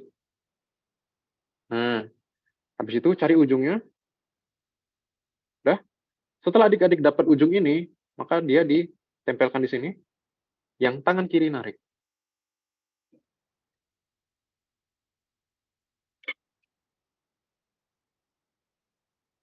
Tuh. Ya. Selesai satu. Mau tambah lagi bisa, bisa. Di arah yang sebaliknya. 1, 2, ambil ujungnya. Ya. Kemudian simpulkan lagi. Nah, kemudian pertanyaannya, gimana cara guntingnya, Bang? Cara mengguntingnya adalah, ini ditegangkan seperti ini dilepas, ambil gunting benang, kemudian awalnya horizontal dulu, kemudian pas adik-adik mau gunting, bikin dia vertikal gini. Baru gunting. Nah, hal yang sama dilakukan pada yang satu lagi, ini kan kepanjangan nih, maka tegakkan, horizontal, vertikal, gunting. Nah, Maka proses hacking sudah selesai. Ini katakanlah selesai, kalian bikin sampai ketutup semua, 1, 2, 3. Selanjutnya yang dilakukan adalah menutup luka. Ya. Jadi kita pastikan dulu bahwa yang sudah kita hacking ini, lukanya tuh tidak ada perdarahan aktif lagi, kayak yang tadi di awal, kemudian bersih. Maka selanjutnya yang kita siapkan adalah ini, kasa steril. Ya. Nah, kasa steril ini nanti dibuka, kemudian disesuaikan ukurannya dengan luka ini. Kebetulan lukanya kecil, maka ini boleh kita lipat 2 kayak gini. Ya. Kalau ada salep gentamicin, oleskan salep aja, kemudian tutup plester. Selesai. Atau nggak ada salep gentamicin, pakai povidone iodin. Ya. Povidone iodin, kita kasih ke lukanya, kemudian tutup, pakai plester. Nah, plester ini adik-adik, ada yang plester gede, langsung tutup gini, ada. Ada plester yang kayak Hansaplast itu, maka tutupnya secukupnya aja ya. Oke, setelah itu kita bilang ke pasiennya, baiklah Bapak, tindakan sudah selesai, Bapak boleh kembali ke tempat duduk, kemudian kitanya lepas handscoon, kemudian cuci tangan. Setelah cuci tangan nanti kita edukasikan pasiennya, bilang bahwa, Pak, ini untuk luka biasanya penyembuhannya sekitar 7-10 hari. Nanti kalau lukanya sudah kering, maka jahitannya bisa dibuka. Tapi sementara ini kalau misalnya Bapak merasakan sakit, saya akan resepkan obat, yaitu paracetamol 500 mg 3 kali 1, sebanyak 21 tablet, gitu ya. Jangan lupa untuk kontrol luka, kemudian Bapak perbannya jangan sampai basah. Ya, kalau misalnya basah, langsung diganti lagi. Oke, ada lagi yang ingin Bapak tanyakan? Tidak ada. Kalau gitu, terima kasih. Semoga cepat sembuh, sehat-sehat Pak ya. Assalamualaikum warahmatullahi wabarakatuh.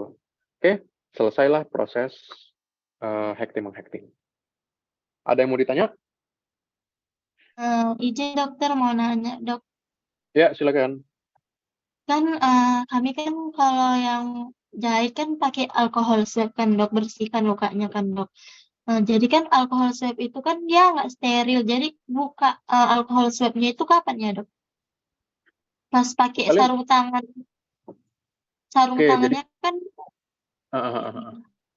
Ya, ya, sarung oke, oke. tangannya kan udah pakai luat kan dok. Jadi gimana ya dok? Ah, oke. Memang wajib pakai alkohol, disuruhnya. Kata kami kan belum diajarkan bersihin luka dok. Jadi katanya pakai alkohol swab dulu dok. Oh gitu ya. Enggak, jadi gini, Iya. membersihkan luka pakai alkohol itu haram hukumnya sebenarnya. Kenapa? Karena dia bisa membunuh sel. Jadi pasiennya nggak sembuh-sembuh nanti lukanya. Sebenarnya seperti itu. Tapi ya udahlah, kita ikutin aja lah dulu ya sementara ini. Oke, jadi kalau misalnya disuruh bersihinnya pakai alkohol swab, kalau gitu caranya kemungkinan ada 2. 1, buka di awal, kemudian jatuhin alkohol swabnya di daerah steril. Jadi kan dia udah ada alkoholnya tuh, udah steril tuh. Ya udah biarin aja basah gitu, nggak apa-apa. Bungkusnya dibuang. Atau yang kedua, ya udah sobekkan aja setelah itu. Nggak ada pilihan lain. Gitu ya. Tapi abang lebih memilih untuk buka steril kayak tadi. Jatuhin ke daerah itunya ya. Jadi misalnya nih ada bungkus ini tadi tuh. Contohnya nih, pas kita buka steril benang kan ada bungkus ini ya. Kan ini termasuk yang steril karena di dalam bingkisannya, atau bungkus yang ini. Letakkan aja di atas ini, nggak apa-apa karena dia masih terhitung steril. Itu nggak masalah. Yang penting dia di zona steril, kemudian diletakkan di atas benda yang steril juga. Itu nggak masalah ya harusnya. Oke, bisa? Nah, izin dok mau nanya lagi. Kan Silakan. kami nutup lukanya itu kan pakai Hipafix. Pakai Hipafix itu gimana ya dok makainya? Oke.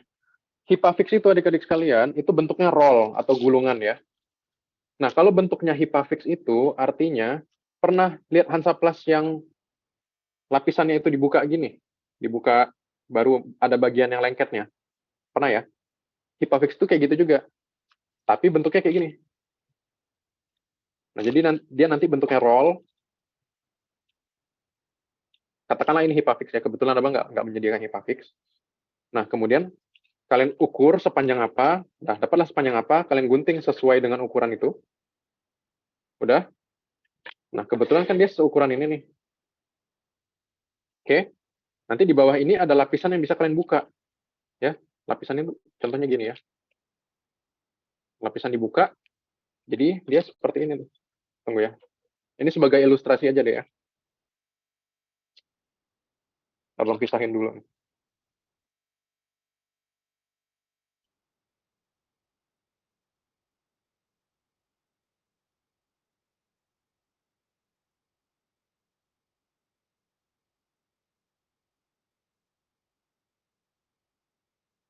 HIPAFIX itu intinya adalah plester yang panjang.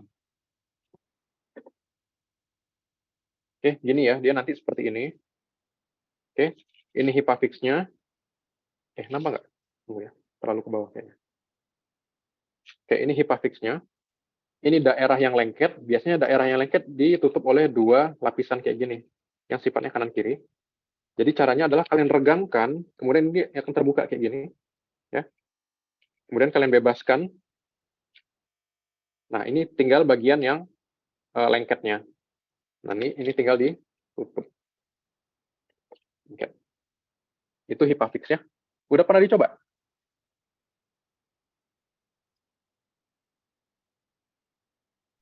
Belum, Dok. Oh, belum. Kok bisa belum? Nggak ada alatnya di KKD kemarin.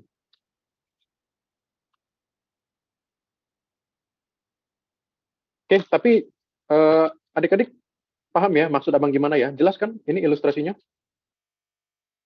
Oke, dia akan ada dua bagian seperti ini yang bisa dibuka ya. Kalian regangkan aja nanti, sangat kayak mau ngerobek keluar gitu. Nanti ini akan terbuka sendiri nih, yang dua lapis ini, yang bagian lengketnya.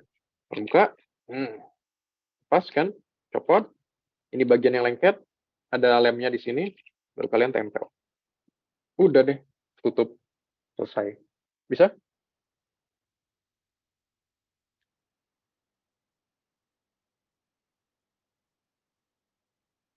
Bisa atau bingung deh? Yuk. Bingung, Dok. Bingung? Masih bingung ya? Bingungnya di mana tuh? Coba silakan. Yang membuka Polyfix-nya itu, Dok. Cara membukanya itu, Dok. Cara bukanya itu gini loh. Ini katakanlah dia besar ya. Kalau misalnya yang ukuran besar, ini di tengahnya kan ada yang terbelah itu kan. Nah, nanti caranya dibuka gini. Ini arahnya keluar gini. Tuh. Kalau kita buka dia arah keluar, ini biasanya yang di tengah tadi itu bisa terbuka sendiri. Maka terekspos lah kayak yang tadi abang bilang.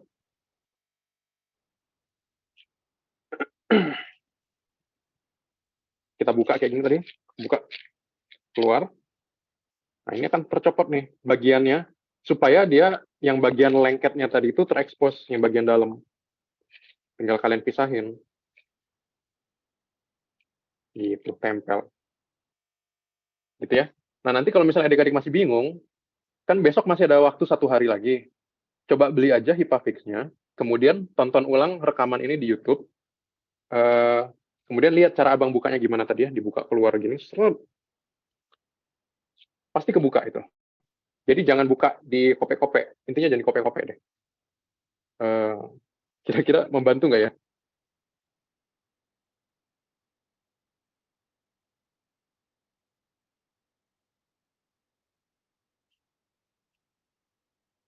Oke, bisa? Bisa, Dok, insya Allah. Insya Allah ya. Ya, nanti diulang aja videonya, atau beli aja nanti. HIPAFIX itu masalahnya mahal ya. Satu kotak itu bisa 20.000 sampai 30.000. Bahkan ada yang 50.000 gitu loh. Jadi kalau bisa adik-adik beli aja satu, nanti bagi-bagi sama teman-temannya gitu loh. Saya. Oke, untuk hacking lagi ada yang mau ditanya? Urutannya, cara anestesinya, cara menghactingnya, segala macamnya lah. Alat-alat segala macam bisa?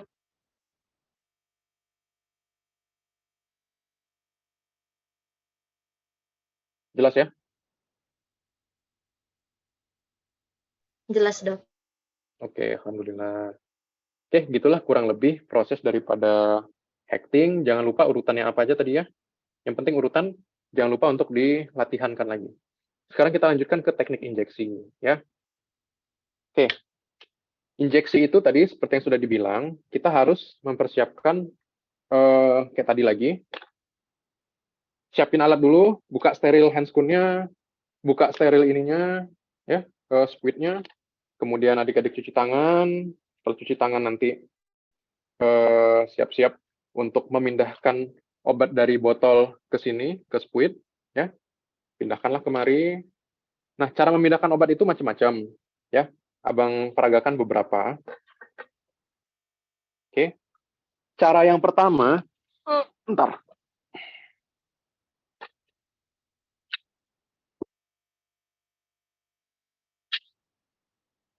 Cara yang pertama, katakanlah ini vial, ini squid-nya.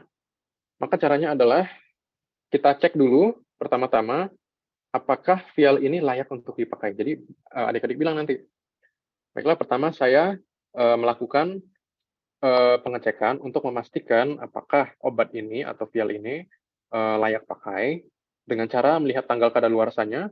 Kemudian saya melihat apakah obat ini mengalami perubahan warna secara substansial. Kemudian saya melihat labelnya apakah bagian yang kotak lebih terang dibandingkan bagian yang lingkaran, gitu ya. Kalau mau lebih lengkap.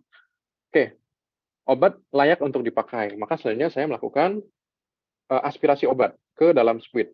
Oke, jangan lupa untuk dicopot dengan teknik satu tangan. Sudah? Nah, kalau misalnya obatnya di sini, maka adik-adik bisa suntikan seperti ini ya. Set. Kemudian tarik dengan jarinya kayak gini. Pakai kelingking. Ini nampak kelingkingnya. Oke, ini jepit kelingking di sini. Kemudian tarik. Nah, tuh. Nampak ya? Itulah yang nanti adik-adik lakukan. Atau kalau misalnya obatnya masih di atas, adik-adik bisa kayak gini. Ya. Atau adik-adik bisa gini juga, obatnya dibalikin ke bawah gini. Tusuk, tarik. Pakai kelingkingnya. Tuh, nampak ya? Abang ulang. Ini. Tarik ke sana. Saya. Oke, tapi cara yang paling lazim biasanya itu yang cara begini ya. Tusuk, kemudian lihat. Kenapa? Karena kita mau lihat seberapa banyak yang kita ambil di sini tuh. Jadi sambil ditusuk kita bisa melihat berapa. Oke, jadi ada beberapa cara untuk mengambil dari tempatnya. Tergantung seberapa banyak obatnya juga ya. Oke, katakanlah adik-adik sudah siap nih. Ini contoh squid yang 3 cc. Ya, nampak tulisannya 3 cc ya. Kita sudah dapat yang 3 cc. Kita isi, katakanlah ini vaksin. Maka kita butuhnya cuma setengahnya atau 0,5 cc. Oke, kita mulai dari teknik yang pertama. Teknik yang pertama adalah intrakutan, intradermal atau intradermik tadi. Nah, ini barangnya. Oke, katakanlah pasiennya itu mau kita cek alergi obat atau suntik BCG ya. Kalau suntik BCG kayaknya enggak deh. Itu nanti di anak soalnya. Mungkin cek alergi obat. Jadi ini cara penyuntikannya gimana? Pertama-tama ambil squid-nya yang ukuran 1 cc dulu ya. Jangan lupa tuh, karena kita mau intradermal ya. Yang ini kan 3 cc. Kita ambil yang 1 cc. Oke. Kemudian, jangan lupa bezelnya mengarah ke atas. Ya, bagian tajamnya itu. Baru, nanti cara menyuntikannya adalah kulitnya diregangkan. Lihat ke bawah sini ya. Kulit diregangkan, kayak gini. Setelah kulit regang, lihat ini hampir sejajar. Ya, hampir sejajar. Masukin ujungnya saja. Nggak perlu dalam-dalam. Ya. Masuk ujungnya, kemudian injeksikan. Sampai terbentuk gelembung. Ya, gitu caranya. Jangan lupa, itu untuk teknik penyuntikannya. Oke, jangan lupa seperti itu. Nah, jadi kayak mana cara memperagakannya? Jangan lupa ambil alcohol swab. Pertama kita lakukan ini dulu, inform consent ya.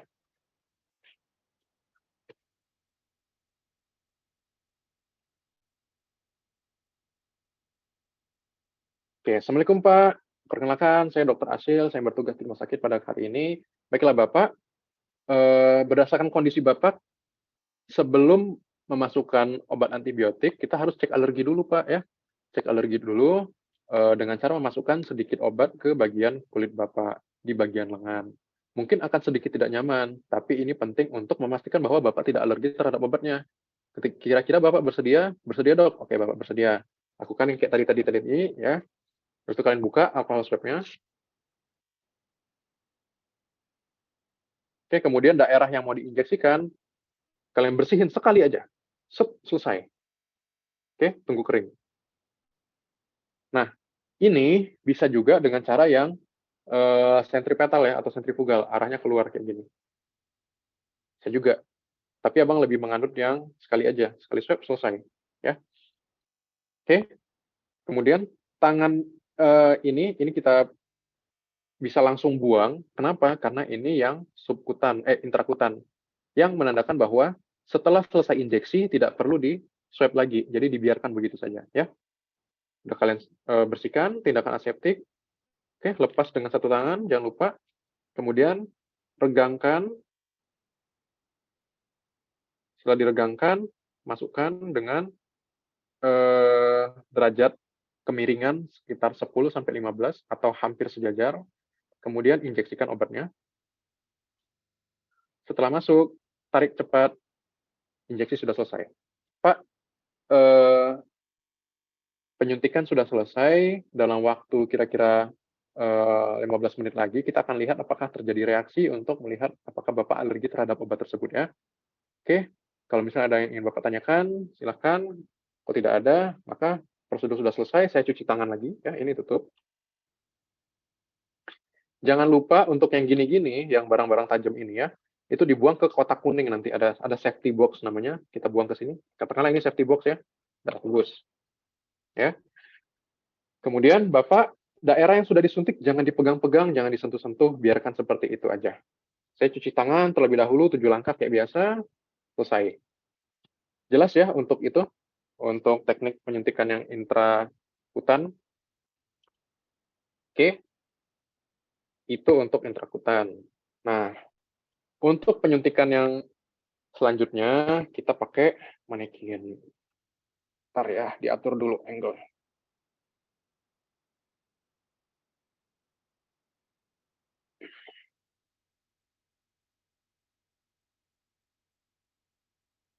Kita ada kedatangan tamu, pentol.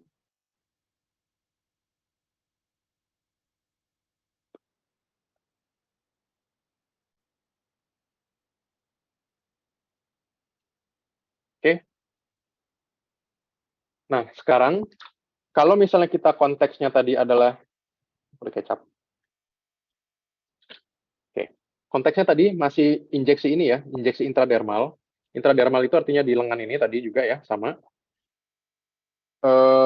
Prosedurnya itu tadi kan secara close up. Sekarang kita yang kalau ke orangnya gimana? Jadi anggap aja ini pasien sudah ini ya, ini udah kulit nih. Sengaja dipilih warna krem supaya seperti kulit. Nah, ini kan ada lipatan tangan nih, ya.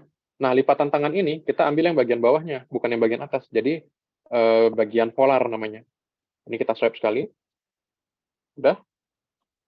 Kemudian buka kayak tadi satu tangan. Oke. Kemudian bilang saya akan melakukan penyuntikan dengan derajat kemiringan 10-15 derajat. Oke, hanya ujungnya saja dengan bezel menghadap ke atas. Kemudian suntikan hingga terbentuk vesikel atau gelembung. Setelah terbentuk gelembung, saya keluarkan, kemudian edukasi seperti biasa kayak tadi ya. Gampang ya untuk intrakutan. Nah, sekarang kita lakukan injeksi secara intravena. Nah, kalau injeksi secara intravena adik-adik sekalian, maka adik-adik perlu yang namanya ini, tourniquet. Ya. Tourniquet ini penting adik-adik untuk bisa masangnya. Karena suka lupa. Misalnya nih, kayak gini kan, adik-adik bingung. Ini masangnya gimana? Bingung. Oke? Maka mesti biasa untuk pegang tourniquet. Kenapa? Nah, ini dia bisa diginiin tuh. Adik-adik mesti tahu ujung mana yang masuk mana. Ini bukan ujung yang dimasukin ya. Bentuknya gede soalnya ujungnya. Yang harusnya dimasukkan itu adalah yang ini. Ke mana? Ke sini. Ini kebetulan dia nempel. Nah, kalau kayak gini kadang-kadang adik-adik tuh bisa bingung. Bisa 2-3 menit tuh urusan tourniquet aja. Padahal ini tinggal dipisahin. Nah, yang masuk itu kemari ya. Tuh. Kayak apa namanya itu? Seat belt di pesawat terbang ya. Oke, jadi jangan lupa ini dilebarkan dulu, nanti dilingkarkan ke pasien, kemudian dikunci, baru dieratkan. Nah, kebetulan kita ada pasien di sini, jadi bisa diperagakan langsung ya. Jadi kita mau tunggu, arahnya agak kemari. Oke, di tangan pasien kita mau menyuntikkan di bagian median cubiti vein ya, atau vena cubiti medial di bagian sini nih, bagian sini ya. Maka yang kita lakukan adalah lakukan fiksasi di sini, ya, pemasangan tourniquet di atasnya.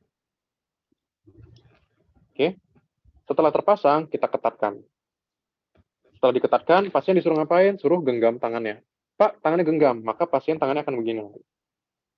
Setelah pasien tangannya menggenggam, akan tampak pembendungan daripada pembuluh darah median cubiti tadi di sini ya.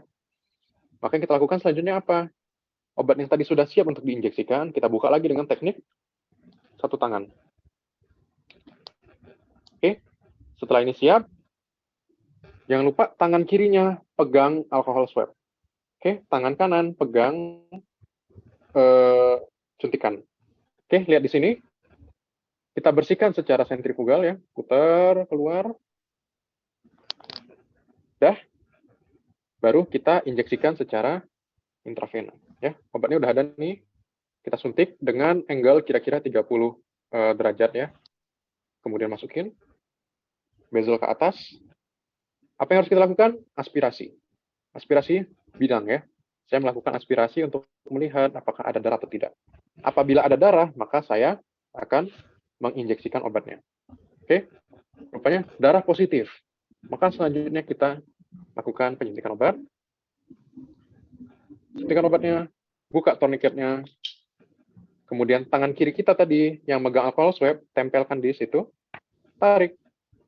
Oke, yang ini tutup lagi. Kemudian pasien disuruh untuk melipat tangannya supaya sikunya itu dalam posisi terdep sendiri. Jadi sebenarnya terserah mau kita yang ngedep kayak gini atau pasien dep sendiri dengan cara menjepitkan tangannya. Oke. Tunggu 1 atau 2 menit. Kalau misalnya masih ada berdarah, baru kita pasang plester di sini. Oke. Untuk penyuntikan intravena jelas, adik-adik?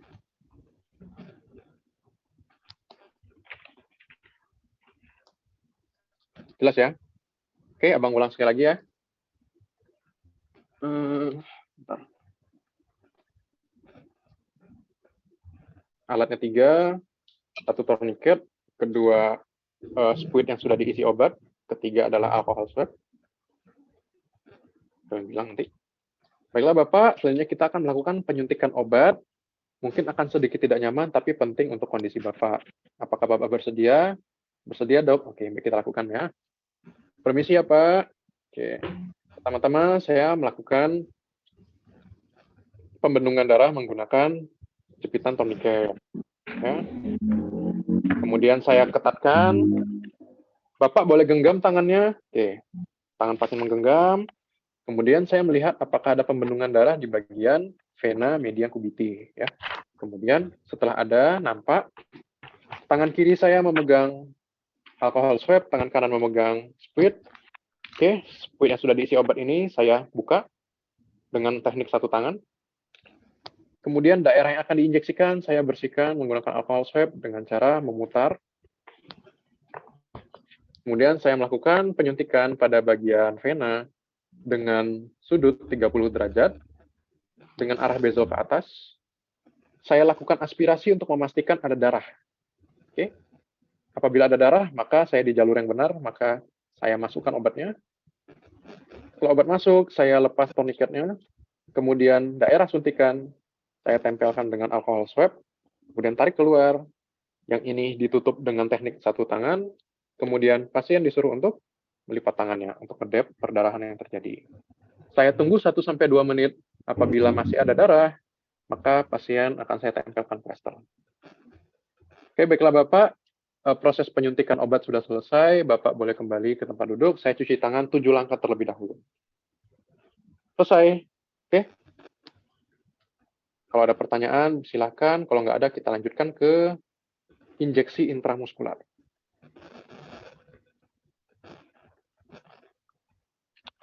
Oke, pasien datang. Seorang laki-laki usia 35 tahun datang dengan keluhan kakinya tertusuk paku, ya, kaki tertusuk paku yang berkarat. Maka itu indikasi untuk dilakukan vaksinasi pada orang dewasa, yaitu vaksinasi tetanus. Oke, kan kakinya ketusuk paku. Apakah kakinya yang disuntik? Ya enggak ya. Jadi nanti kalau pelajarannya itu ada 2, ada yang nanti disuntikkan di kaki, ada yang disuntikkan di sini di intramuskular. Nah, tapi dalam konteks ini kita hanya melakukan yang intramuskular saja, karena kita pelajarannya belum sampai ke situ ya. Caranya gimana? Sama kayak yang tadi. Ambil spuit yang sudah ada obatnya, kemudian ambil alkohol swab-nya. Nah, baru kita cerita tentang bagaimana menentukan lokasi mana di deltoid yang akan kita suntikan. Adik-adik sekalian, bisa diperhatikan, ini ada daerah yang menonjol. Ini kita namakan sebagai akromion. Karena memang itu adalah tulang akromion yang menonjol ya. Itu tulang, daerahnya pasti di bawahnya adalah sendi. Maka segera di bawah akromion itu tidak boleh disuntikkan. Caranya gimana? Lihat tangan abang. Oke, ini akromion, letakkan tangan kita di situ. Nah, jari keempat abang di sini, ini adalah lokasi yang bisa kita suntikkan. Jadi kita tahu inilah dia lokasi yang akan disuntikkan ya. Jadi adik-adik nanti bilang, maka pertama-tama saya akan melakukan identifikasi lokasi yang akan dilakukan injeksi. Saya mengidentifikasi daerah akromion, kemudian menghitung 3-4 jari di bawah akromion untuk lokasi bagian penyuntikan intramuskular musculus deltoid ya. Oke, kita tahu daerahnya di sini, maka selanjutnya tinggal ambil alkohol swab, kemudian ambil ininya spuit dengan obatnya, copot dengan satu tangan seperti biasa, kemudian bersihkan secara sentrifugal ya, sentrifugal abang lupa, berputar keluar, ini tetap dipegang ya. Ini angle-nya adalah 90 derajat, jadi tegak lurus ya. Jadi dalam konteks ini, karena barangnya ini, maka tegak lurusnya seperti ini. Cara pegang spuitnya, kalau tadi kayak gini, maka ini kayak pegang pena. Ya, khusus deltoid atau intramuskular itu kayak pegang pena. Nah, pegang pena kan kayak gini ya, nulis. Ini tulis. Si spuit juga kita pegang secara seperti itu. Oke, tadi udah dibersihkan. Kemudian kita pakai pegang pena, tusukkan kayak gini. Nah, tapi sebelumnya kita regangkan juga, supaya apa? Supaya kita tahu ini yang kita suntikkan bukan kulit, tapi adalah otot. Oke, masukkan. Setelah tembus, apa yang kita lakukan? Aspirasi.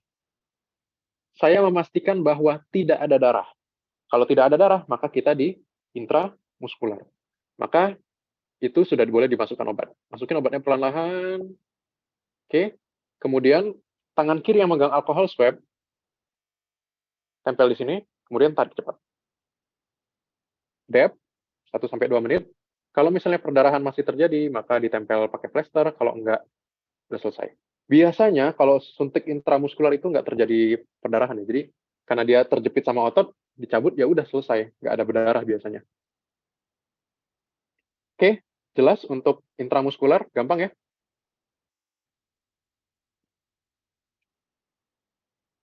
Nah, sembari kita masih di pundak atau di deltoid, kita lanjut dulu ke yang subkutan ya.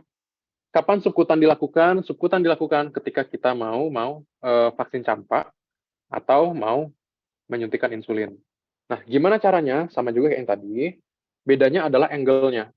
Kalau tadi kita kayak pegang pena, kalau suntik subkutan balik lagi kayak gini, ya. Kebalikannya. Jelas ya? Nah, jadi kayak mana caranya? Kita tinggal bilang lagi kayak tadi. Baiklah, pertama-tama saya melakukan identifikasi pada daerah penyuntikan, yaitu bagian deltoid. Untuk subkutan, maka saya akan melakukan pencubitan pada kulit dan lemak di bawahnya, bukan pada bagian otot. Oke, jadi jepit kayak gini. Baru suntikin nanti ya. Oke, jadi kayak biasa, dibersihkan dulu daerahnya. Kemudian ini jangan lupa selalu dengan satu tangan, one hand technique. Ya. Kita copot, kemudian kita lakukan pencubitan, ya, untuk memastikan daerah yang akan kita suntikan itu adalah daerah yang kulit. Kemudian obatnya kan sudah ada di dalam, kita suntikan dengan derajat 45 ya, kemiringannya 45. Jadi ini abang deketin lagi ya.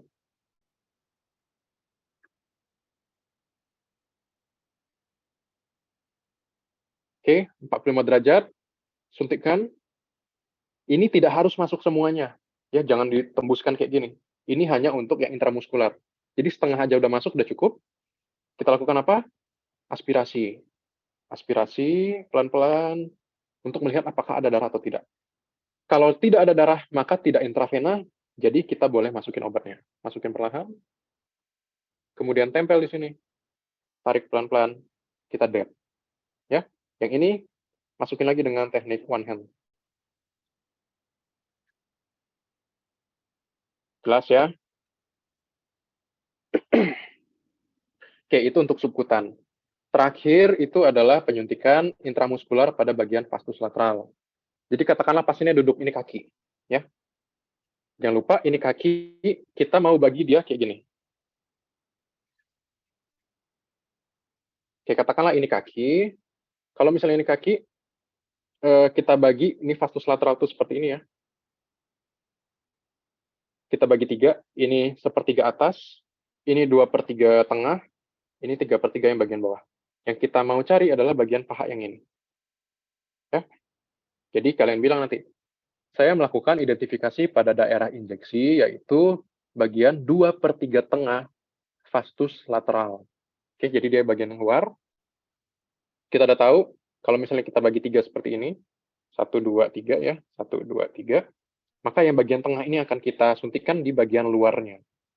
Oke, maka caranya gimana? Seperti biasa, tangan kiri apa? Tangan kiri alcohol swab, tangan kanan adalah squid yang sudah berisi obat. Kita copot dengan teknik satu tangan, one hand technique. Copot, ya, siap diinjeksikan, sudah ada isinya. Cara pegang untuk intramuskular jangan lupa seperti cara pegang pena. Kemudian bagian luar ini kita oleskan ya, bersihkan secara sentrifugal ke arah luar. Suntik secara tegak lurus. Oke, regangkan kulitnya, suntik. Kemudian aspirasi, saya memastikan bahwa tidak ada darah. Kalau tidak ada darah, maka kita di jalur yang benar. Saya suntikan obatnya. Kemudian ini tempel. Tarik. Kemudian di dab. Tunggu 1-2 menit. Kalau misalnya ada perdarahan, masih setelah 1-2 menit, maka tempelkan plester. Selesai. Oke, itulah dia seluruh teknik injeksi yang relevan dengan materi OSCI. Ada yang ingin ditanya? Baik itu untuk injeksi intrakutan, subkutan, intramuskular. Ada yang mau tanya, Dek? Sudah jelas semua cara penyuntikannya?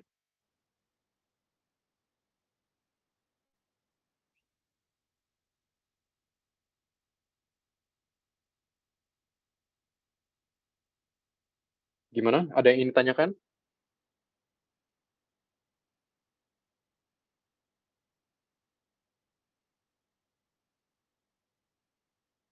Atau ada yang kurang cocok?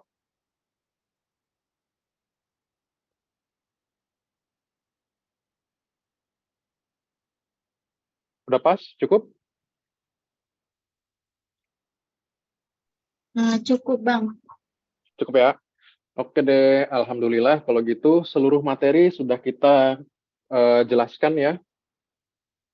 Semoga 2 hari ini bisa cukup untuk membekali adik-adik semua dalam mempersiapkan ujian ya.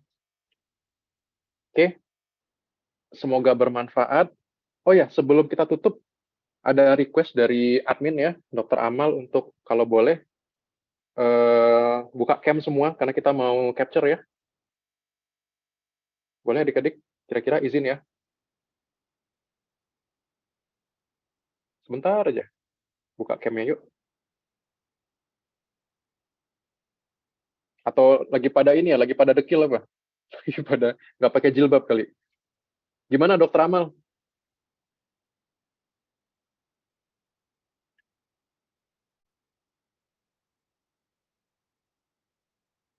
Oke, capture gini aja ya.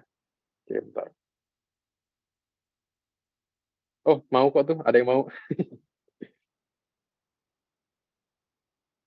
Sama pentol yang sudah menemani 2 hari ini.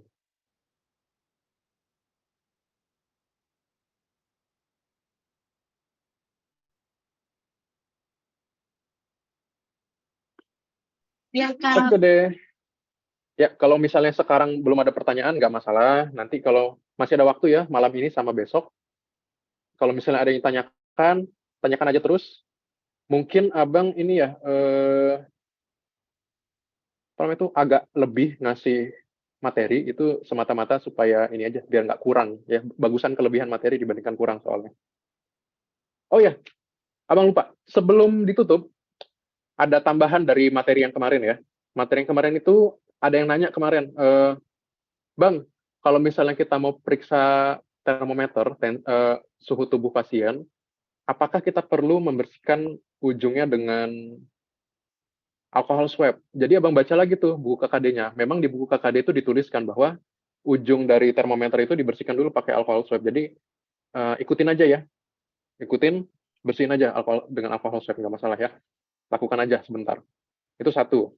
Yang kedua, untuk pengukuran tekanan darah, jangan lupa lakukan ini dulu di awal. Karena kalian masih semester awal. Oke, jadi ini mesti dilakukan ya.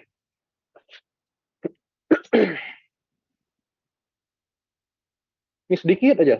Bentar lagi deh ya, sebelum istirahat.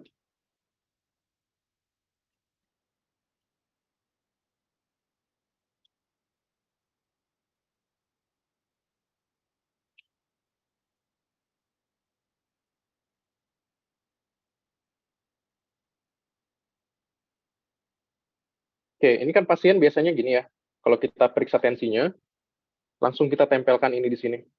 Ujung daripada membran stetoskopnya ke sini, sebelah kiri, kemudian tangan kanannya mompa, gitu kan. Nah, sebelum adik-adik nempelin ke sini, ada langkah yang tidak boleh dilewatkan, yaitu tangan kiri adik ini pegang arteri radialis pasiennya. Ya, pegang arteri radialisnya. Jadi adik pegang di sini. Katakanlah ini arteri radialisnya. Nah, terasa denyutannya, kemudian adik-adik pompa sampai arteri radialis ini tidak terasa lagi. Oke, ketika sudah tidak terasa, adik-adik nampak, oh dia tidak terasanya di 140.